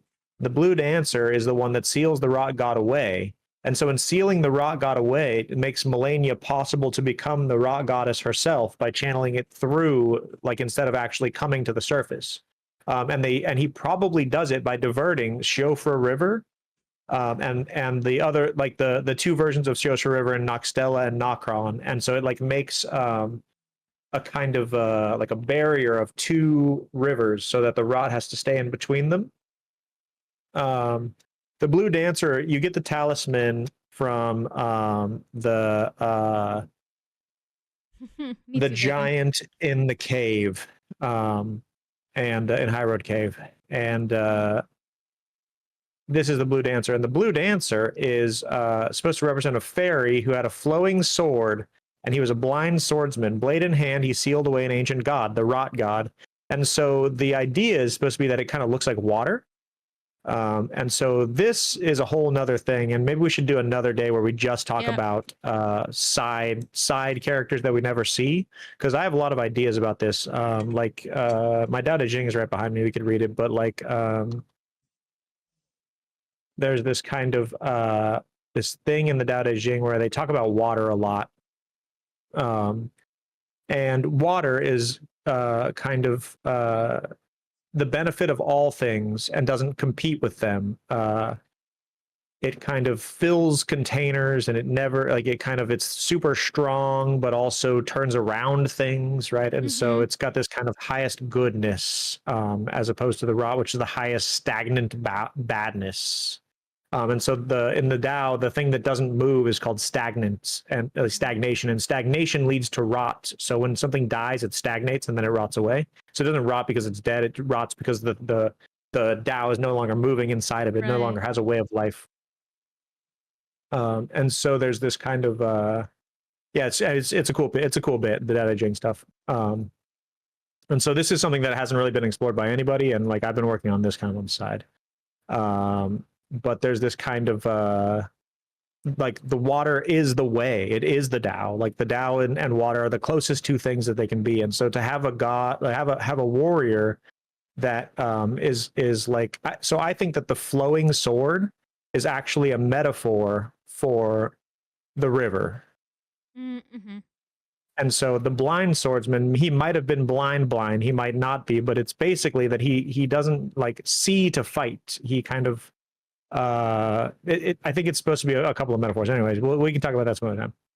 But the point is that this is Melania's teacher, and they seal the Rot away, and so now the Rot has to transmit itself through Melania. And so if not for him sealing away, right? So this is where we get waterfowl from. And so if not for this guy sealing Rot away, Rot might not have had to work through Melania. And so we have this other problem where the Blue Dancer causes the kind of the illness in Melania, but also has the tools to stave it off, right? So it's kind of balanced. But that's the Tao, right? Okay, so what we're looking for though is this kind of gold stuff, right? And so this big bit here, where what we see is this, right? These kinds of things. This here is like, this is just the blasphemous blade, right? And so this is what the blasphemous blade is kind of looking like, it's kind of doing. And so I think that the serpent goddess, right, this thing, or the serpent god, is slain here, and inside are these golden fibers. I can And see so that the being an eye golden, now that her hand is out. yeah, right. You get this kind. You can see this kind of like. Yep. Here, let's watch it one more time. Let's watch her put her hand in. Yeah, rot is its own form of life. Yeah. So I think this is a snake on its side, Bacon. Here, I'll show you the. I made it in here. art. Made art. So like, if you take it and you duplicate it and you put it down like this, it looks like this.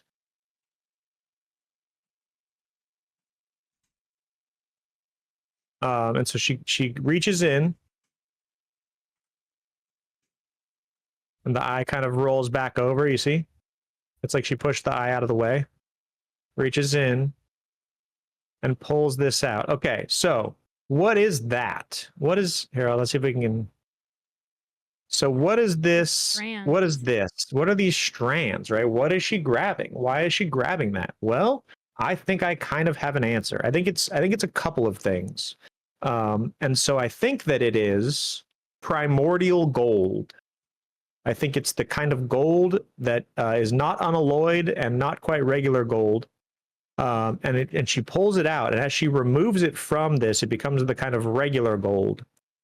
And See, you can see then in the it was like the ring, like part of the laws that she was like pulling the laws out of something. That's what I think. I think that's right. I think that's right. And so, isn't it interesting? Right? We see these threads, and so this is supposed to be the blasphemy part. We don't talk about the snake because the snake is where this comes from, and so it's kind of like a colonization problem, right? Of like, we don't talk about like we don't talk about that all pop music is black music. You know what I mean? Like, we don't talk about it.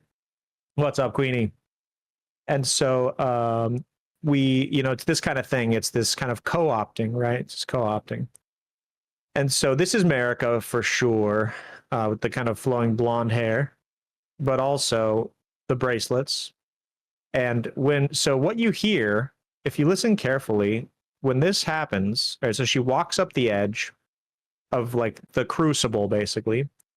And if you listen very carefully, there's two things that we kind of hear, I think. One of them is the scream of the Elden Beast, and the other one is the Elden Beast's theme. And so I think when she pulls the threads out of the snake, she uses it to kind of signal the target for the coming of the Golden Order, and then the Greater Will sends its kind of it's like vehicle down, or whatever, it's vessel down. And so we're supposed to, I think, take from this timeline that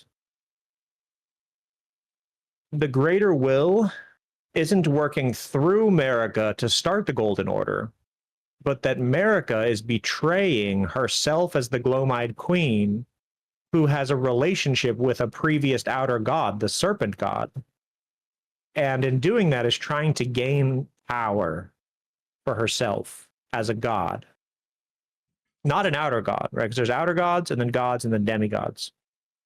And so here, before this happened, she would just be an Empyrean that was looked on by the serpent god to become kind of the next serpent god, which is what the godskins do, right? They kind of revolve around this.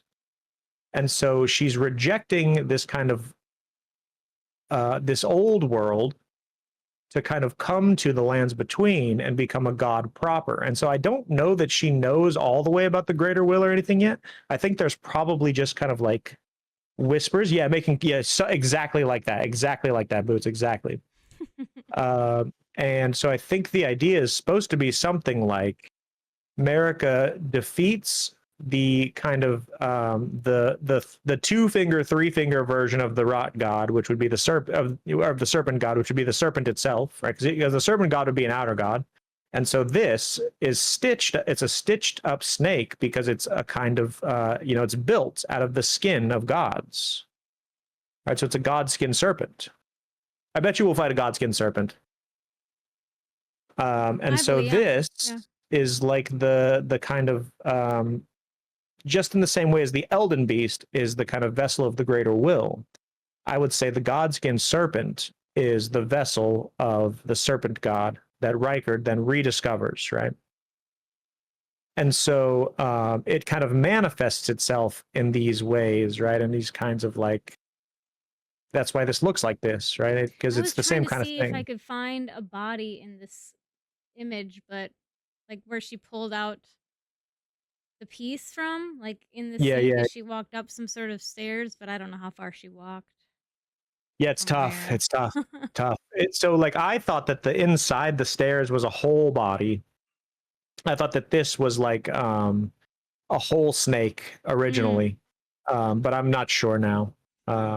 It does it looks like the like vaginal walls kind of. It has that same kind of like but I would also think like if it was blood, I don't know, her feet would be more dirty, but they're not. Yeah, like saturated. Yeah, I agree. It's a weird thing, whatever this is, right? So this is supposed to be the primordial gold, right? This is supposed to be that whatever that thing that's like life, you know.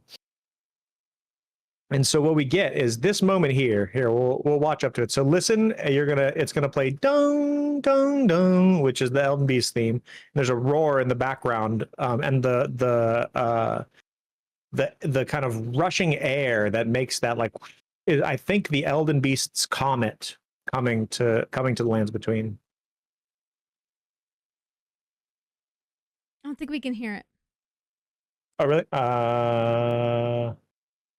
Let's see. Oh, thank you. Let me stop streaming. I'll restream.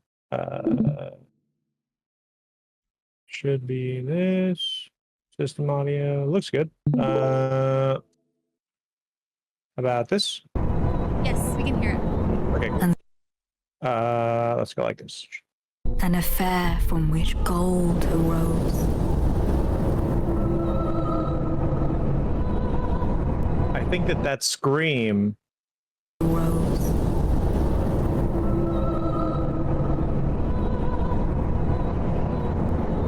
And so too was.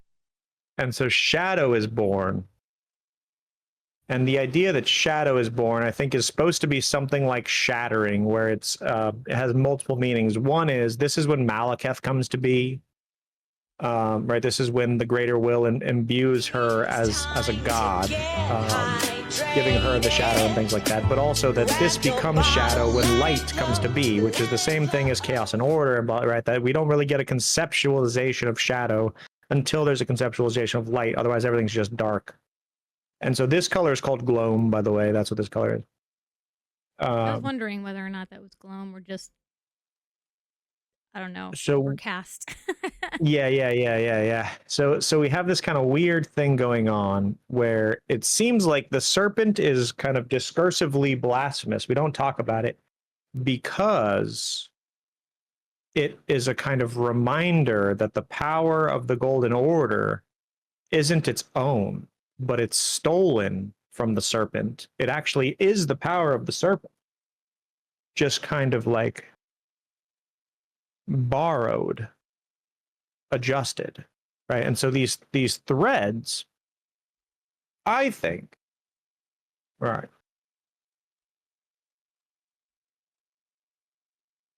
are these.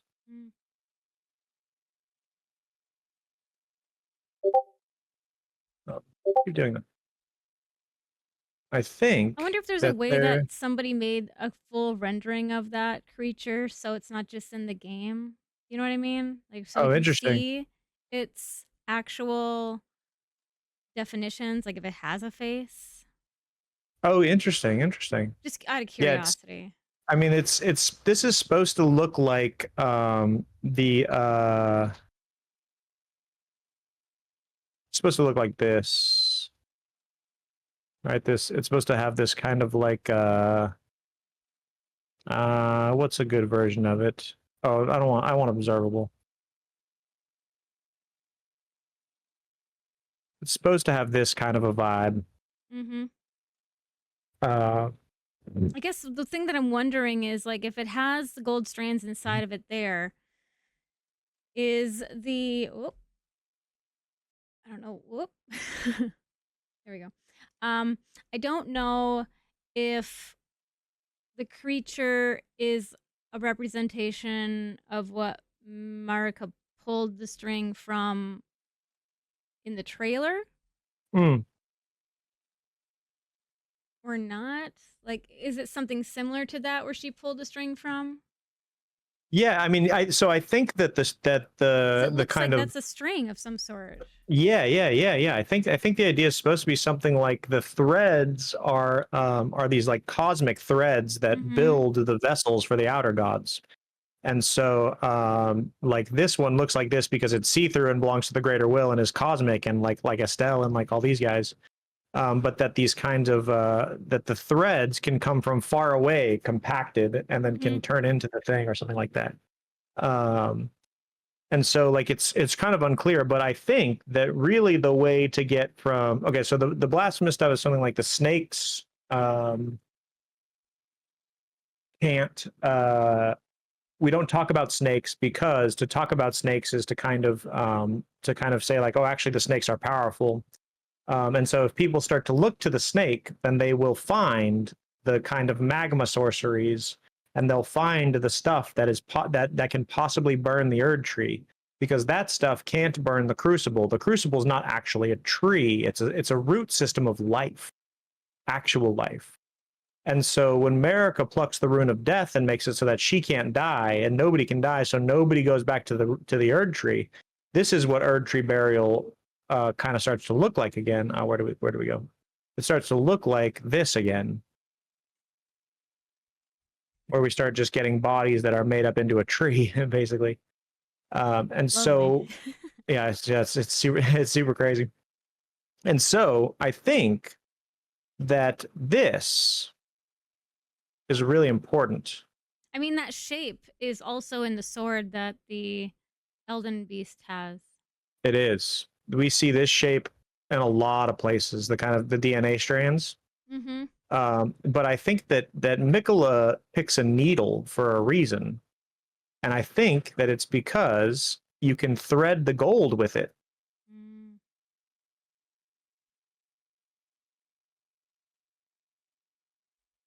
Yeah.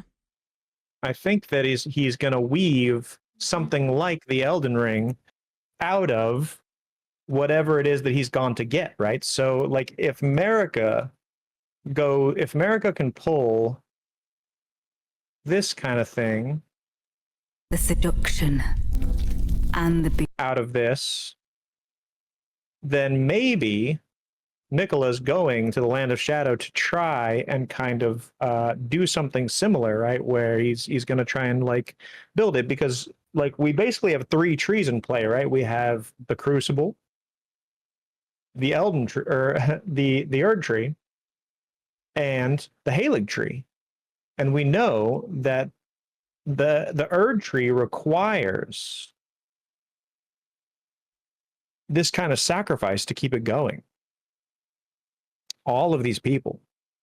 But Mikola instead feeds the Halig tree with his own Empyrean blood, which is way stronger than all of the blood of just regular folks. Mm-hmm.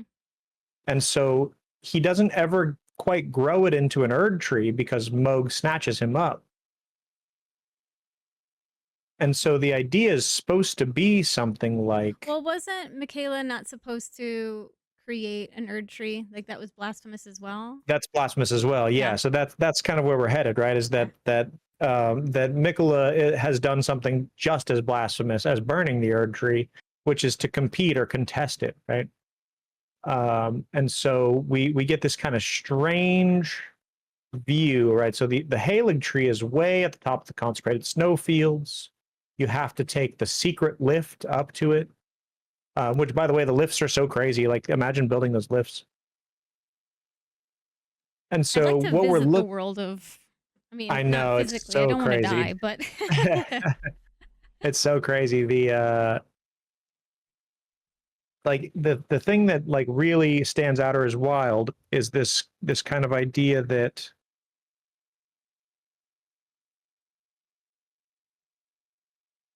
the blasphemy of the serpents is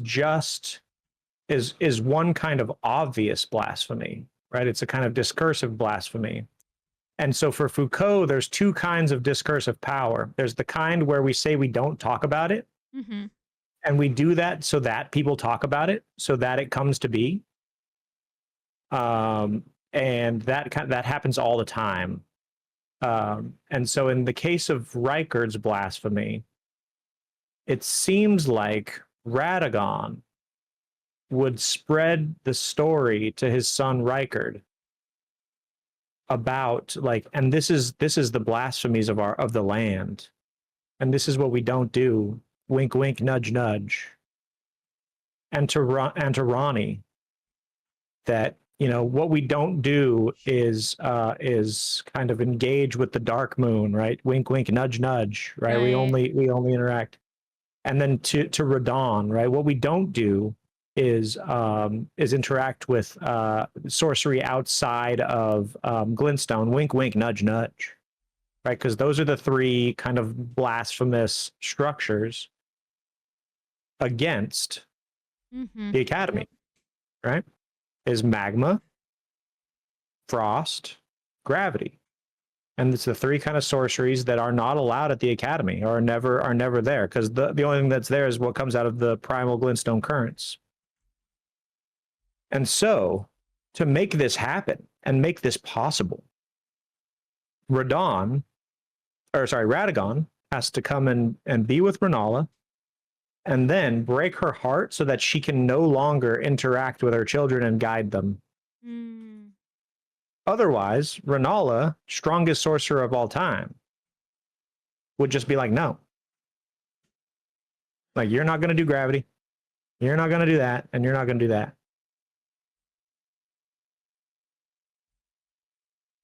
So it's the manipulation. It's a manipulation, yeah.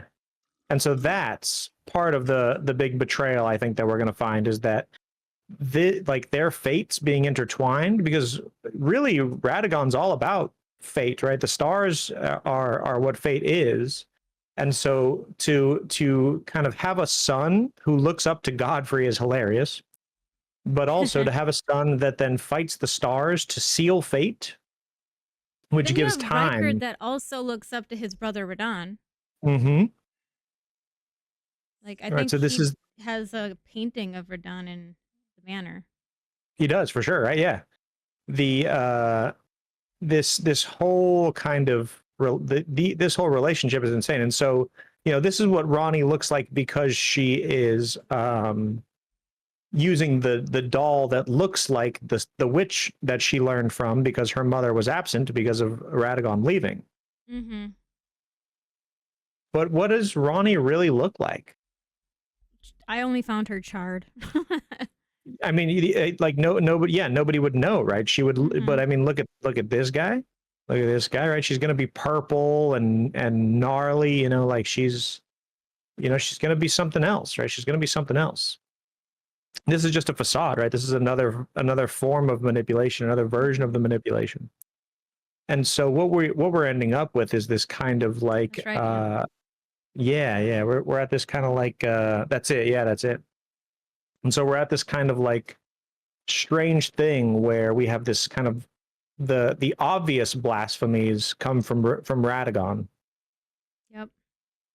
And then we have the kind of not so obvious blasphemies that come from the kind of the union of themselves, Mm-hmm. which is itself a kind of blasphemy. But we get the rot that comes from Melania, and she and Radon fight, Yep. and that's when she becomes the goddess. But then we also get this picture of, also the pictures of Mikola, the original pictures of Mikola, are It's like insane. sickly. Like, almost as though it's dead. Yeah, it's insane. Like, this picture is crazy, and I think people haven't looked at this picture very carefully. Also, the hair has the same shape as the needle in the braid. This picture is Mikola being carried off by Moog, right? Mm-hmm. And so he's like holding his hand and he's like taking him away. And this is Mikola's like kind of like ugly little hand. He's like, he was inside the tree. Mm-hmm. And so what we get, right? He was in here and he gets pulled out, taken away. These are always so funny. Right. So this is definitely Mikola, right? This kind of thing. But the braid has the same. Were you saying the same kind of pattern as the needle? Yeah, I mean, at least on the crown of the head. Yeah. This is a cool one too. I like that art. See, at first I didn't realize that this was a boy because the pictures look so feminine. The descriptions of Mikola are always, or the descriptions of Saint Trina are always sometimes a boy, sometimes a girl. Nobody knows kind of what the deal is, right? High crush. And so what we're looking at, right, is this kind of this is something that we need to look at like really carefully at some point too, of course. Well, I mean, we will tomorrow, but you know, the kind of the giant's pelvis, right? This is supposed to be like a fertility sign. This is as close to Bloodborne as we're going to get outside of Bloodborne. This is Bloodborne right. 2, like all over it, right? And so what we're looking at overall is this kind of relationship between Godwyn the Golden, who's killed and exchanged, right? His soul is killed and her body is killed for freedom from her two fingers, freedom from her fate.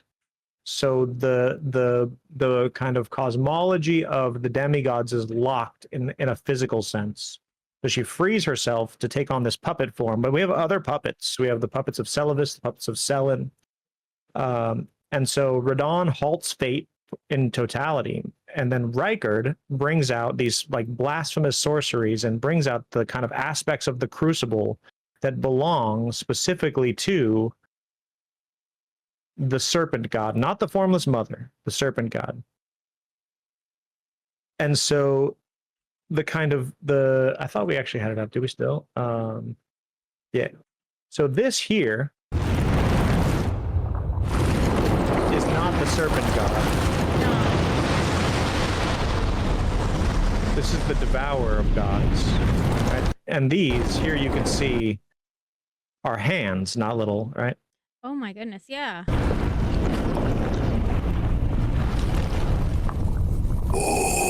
This face here, the way that he looks, scaled and things, the way he kind of comes together, this looks kind of almost rotty. Looks just like this.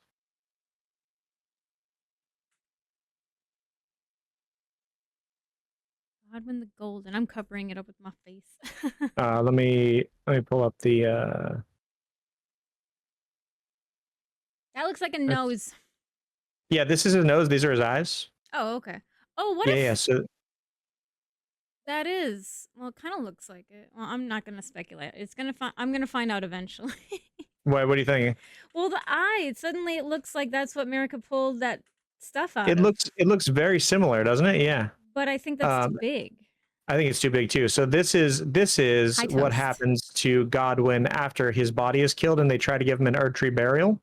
He latches in, and this is where the death blight comes from, is Godwyn the Golden's body melting like this. And so when you kind of give yourself into an outer god, you kind of turn out like this.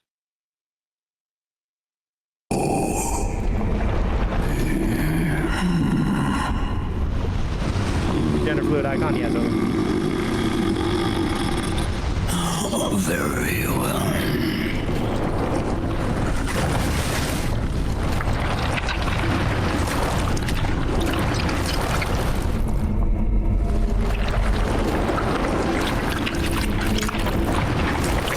Also, this hand is the hand that is copied for all of the hands. You know that? Yeah, there's too many fingers.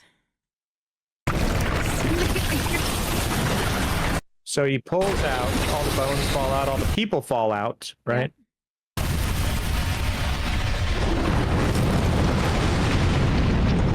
You join myself and King as family. Together we will devour the very gods. And so what we're kind of looking at is this this kind of special thing, right? Where, okay, now we have these guys committing special kinds of obvious blasphemies that are planted probably by Radicon going to Renala and sorting that out.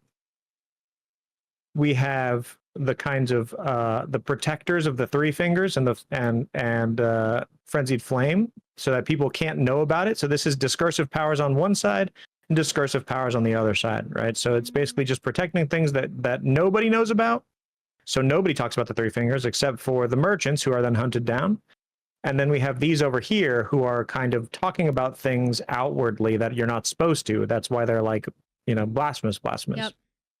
And then we have these two who are close to each other and do their things. Yep.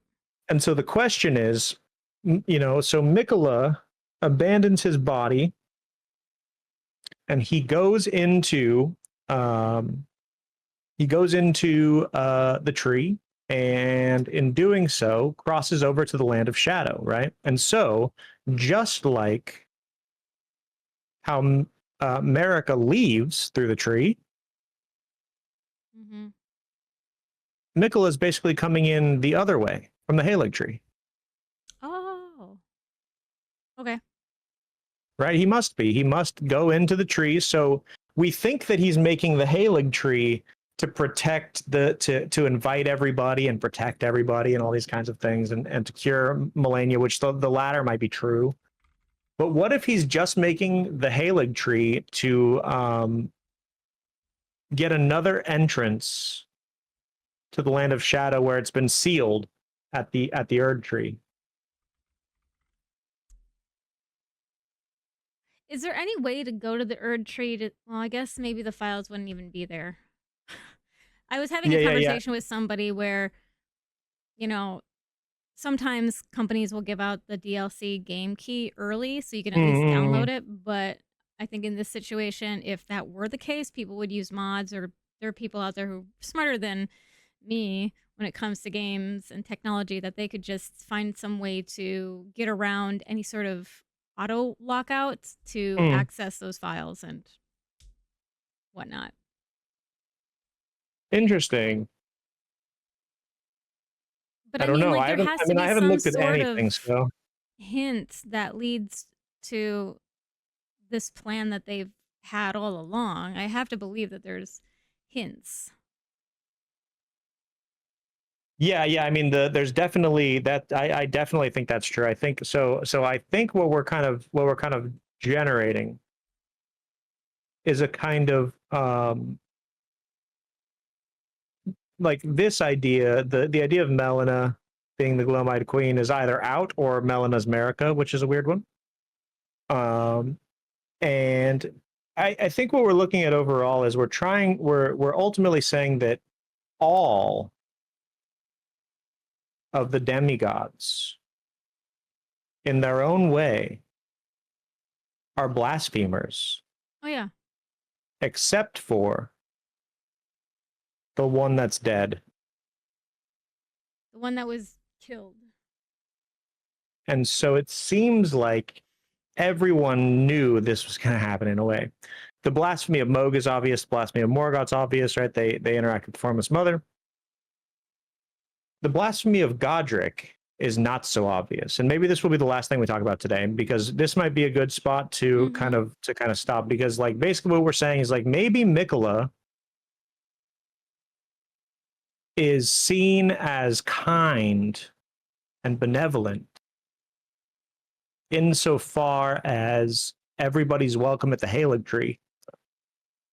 But really, he's trying to make sure everybody can actually die. All right, so that's interesting. But really, he's looking for a way to access the land of shadows that has been kind of.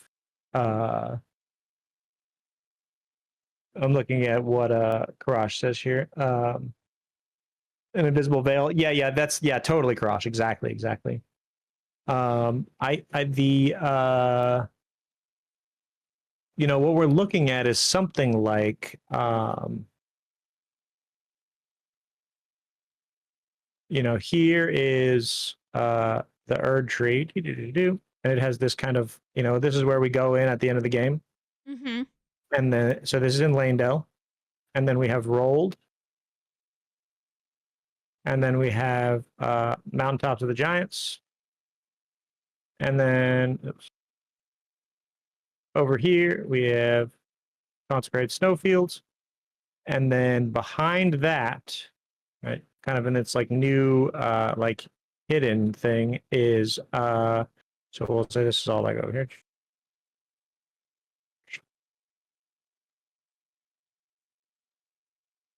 This is kind of like hidden behind.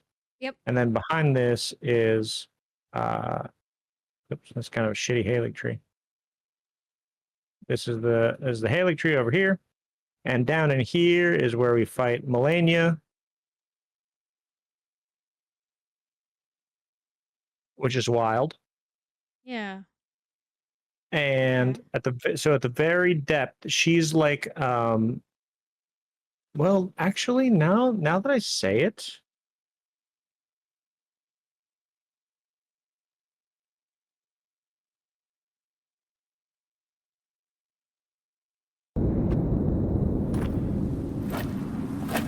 okay, so we walk in, oops, and we see this empty kind of root system that was being fed by Miquella's blood.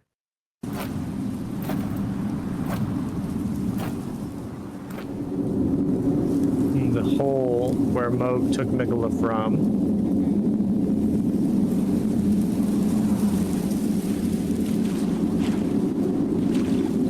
What does she say exactly?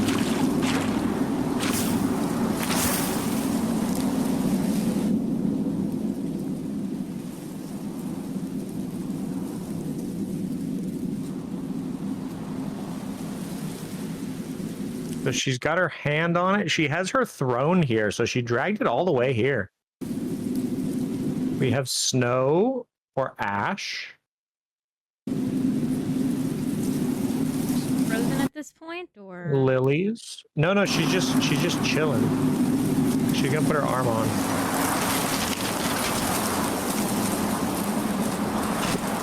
Okay, we have a gust of wind. You know what? Maybe she is. What's up with that, dude? This kind of gust of wind reminds me of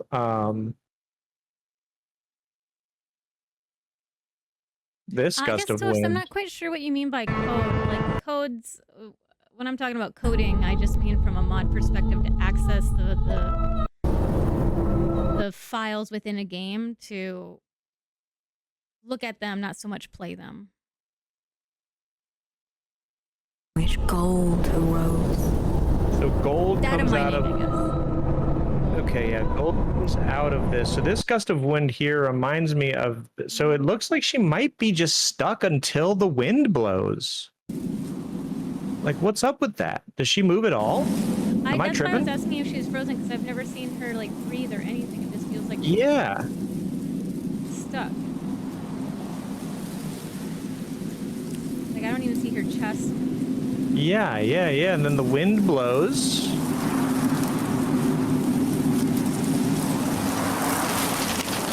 And it animates her.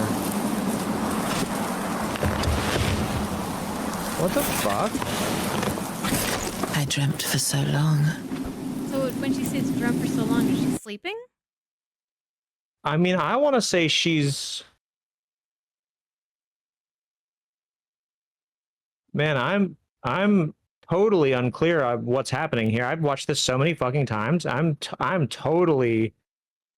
I don't think that she After seems everything- to be contemplating crash. It looks like she's just totally frozen. Yeah, it looks like she is locked in like stasis. I was just or gonna say something. stasis. Yeah.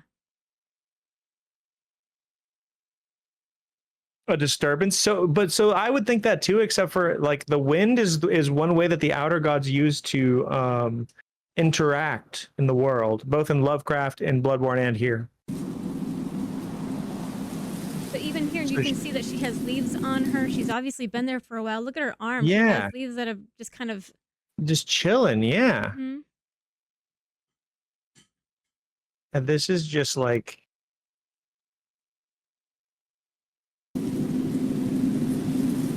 Yeah, like this is just like all the lilies. Mm-hmm.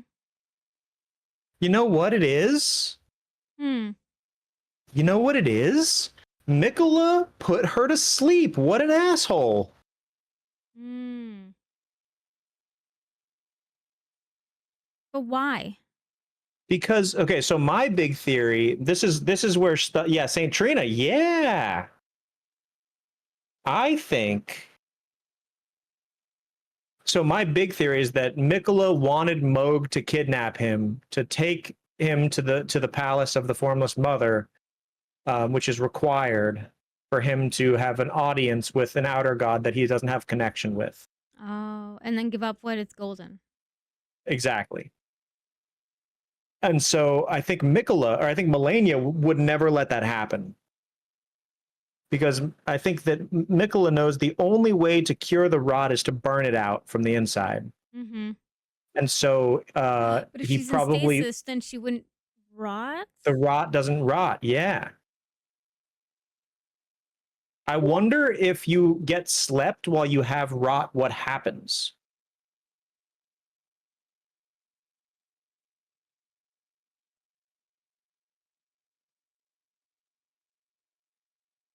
Question about sleep status. Okay.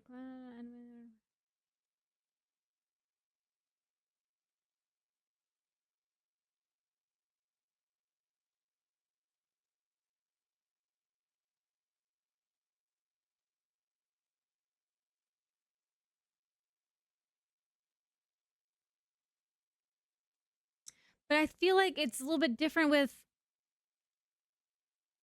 It's different because she's also a demigod. That's what I'm saying. Like, she's able to hang on a little bit longer because she's not just a regular dude. Yeah. I totally... Michaela could also use Mog as a way to make... So that's what I think, Karash. That's what I think. That's what I think. But I don't think that Mesmer and Mikola are at odds. Yeah, I don't know if they're... I think that they don't. I think that they don't really know about each other yet, and I think we're going to discover them discovering each other, which is going to be fun. And so, like, this is the kind of prevalent view, is that she's kind of like gone crazy. I think but she realizes that her brother is gone. Yeah.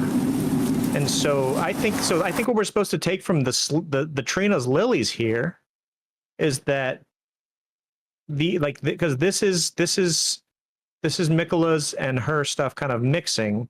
Mm-hmm. I think we're supposed to think that he put her to sleep,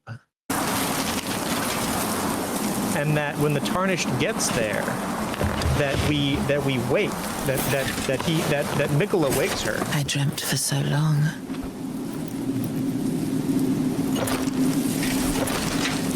My flesh was dull gold, and my blood rotted. Corpse after corpse left in my wake. I wonder if everything she did while she was asleep. The fight with Radon and everything. Like, I wonder if Mikola enchanted her as Saint Trina, so that we're supposed to think that they're just like really close siblings, but she's been enchanted the whole time. If she's enchanted, would her eyes be open or closed? Because I guess what I'm asking is, like, if we go and look at a scene with her fighting Radon, is she... Well, she's wearing her helmet. We'll never know. Yeah, we won't know, yeah. As I awaited his return.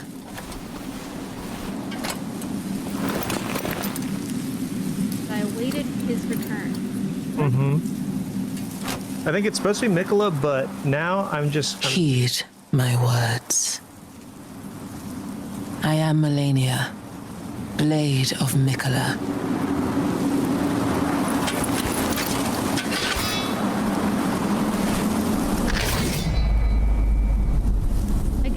makes sense that And she's I have been never in known defeat. Mm-hmm. She's the blade of.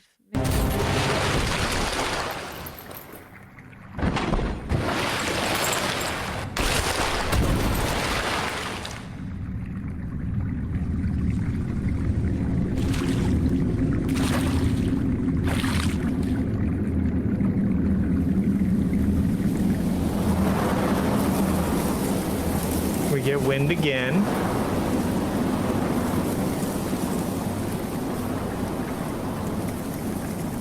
This looks like there's a face. Yeah, this looks like Mikola. This always looked like Mikola to me.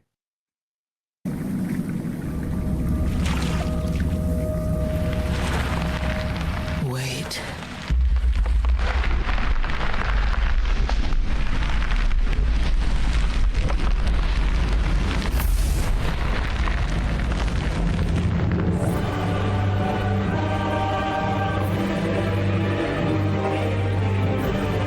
This song always gives me chills. I know, it's so good. The scarlet bloom flowers once more. Doesn't have eyes here. Is that a baby? Come here. What are you doing? You got a Yeah, little, I'm little almost done. visitor? Come here. Little guy. Oh my Hi, baby. goodness. Hello. No, thank you. No, thank you. No, thank you. Say hi. Say hi. Hi. Hi. Okay, good job. Oh, what a good guy. What a good guy. Look at his cool shirt. Oh, Look at that shirt. oh yeah. Oh, yeah. Okay, here. Go see mommy. I'm coming out in 2 minutes. Oh my goodness, that blonde hair. I know. God, he's so big. Go outside. There you go. Yeah, I think that that's the idea. I think the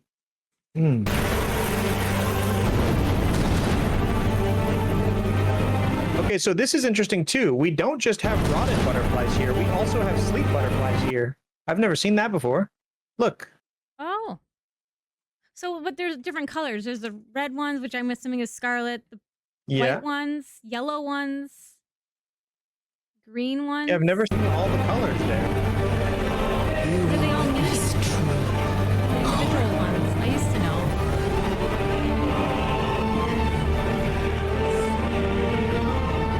This is a little fella. This little dude, yeah. Okay, so this is where we see actually the kind of extent of the damage. This whole side, up to her knee here.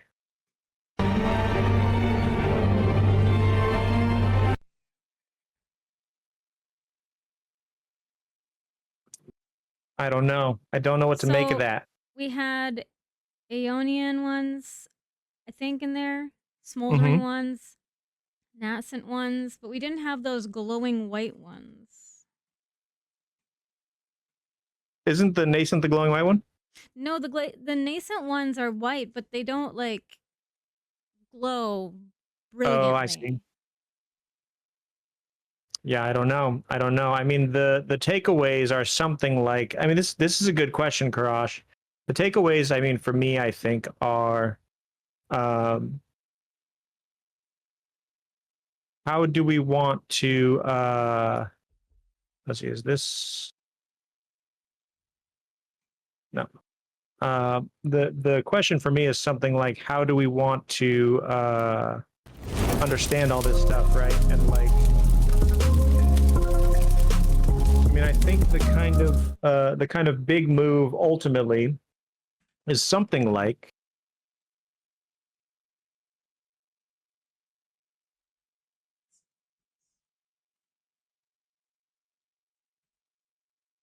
I don't know, like it seems like Mikola is blaspheming pretty heavily against the Golden Order in general. We know that he like threw it away because it couldn't help Melania.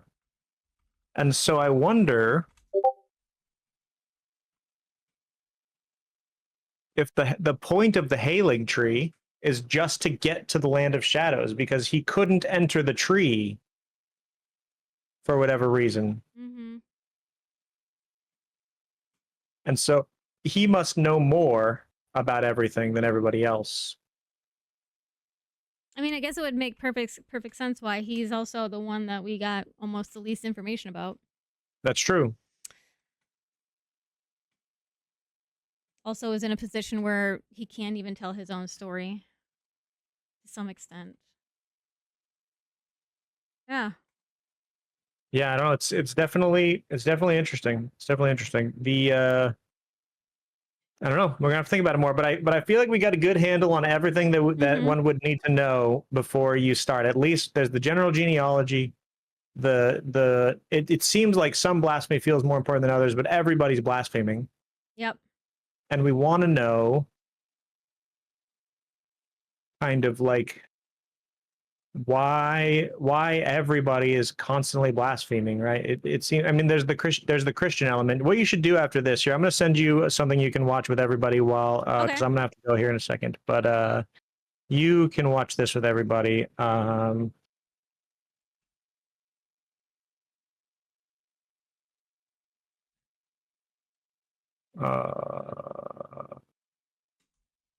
it this one? Yeah.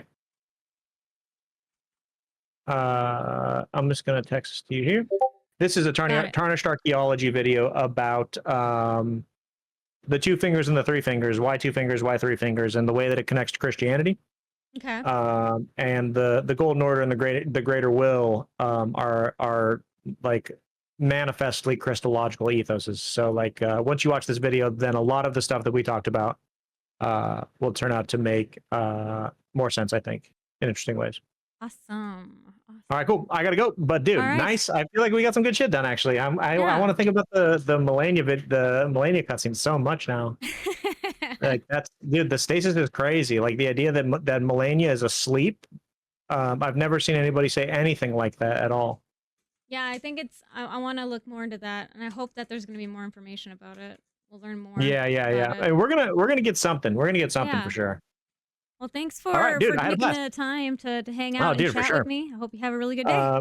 Yeah, we're gonna for sure do. We'll do some co-op. You're playing Elden Ring on PC, right? I sure am. Okay, cool. We'll do some seamless co-op after the first week. We'll do some real exploration. We got to figure out a way to figure it out, but we just want to make sure to kind of clear all the graces in the DLC before we do that. I think that there is a way to use mods to make your characters essentially invincible and also do seamless co-op. Oh yeah, we could do that. We could just break the AI. It wouldn't be the same as what I was thinking, but we could totally do that. That way, you wouldn't have to deal with me. Yeah, like both of us. Yeah, everything. Oh no. I mean, we could easily clear everything. That would be fun. That'd be fine. Yeah. We could figure that out for sure. Okay. I'm down for whatever. I mean, we'll see. Yeah, we'll see what it looks like, but we got a lot of stuff coming down the way. Okay, I'll see you guys later. See you at Cirucci chat, dude. Yeah, Elden Beast is the Holy Spirit. Yeah, you're seeing it. You're seeing it. All right, you guys have fun. I'll see you guys later. See ya. Bye. Bye.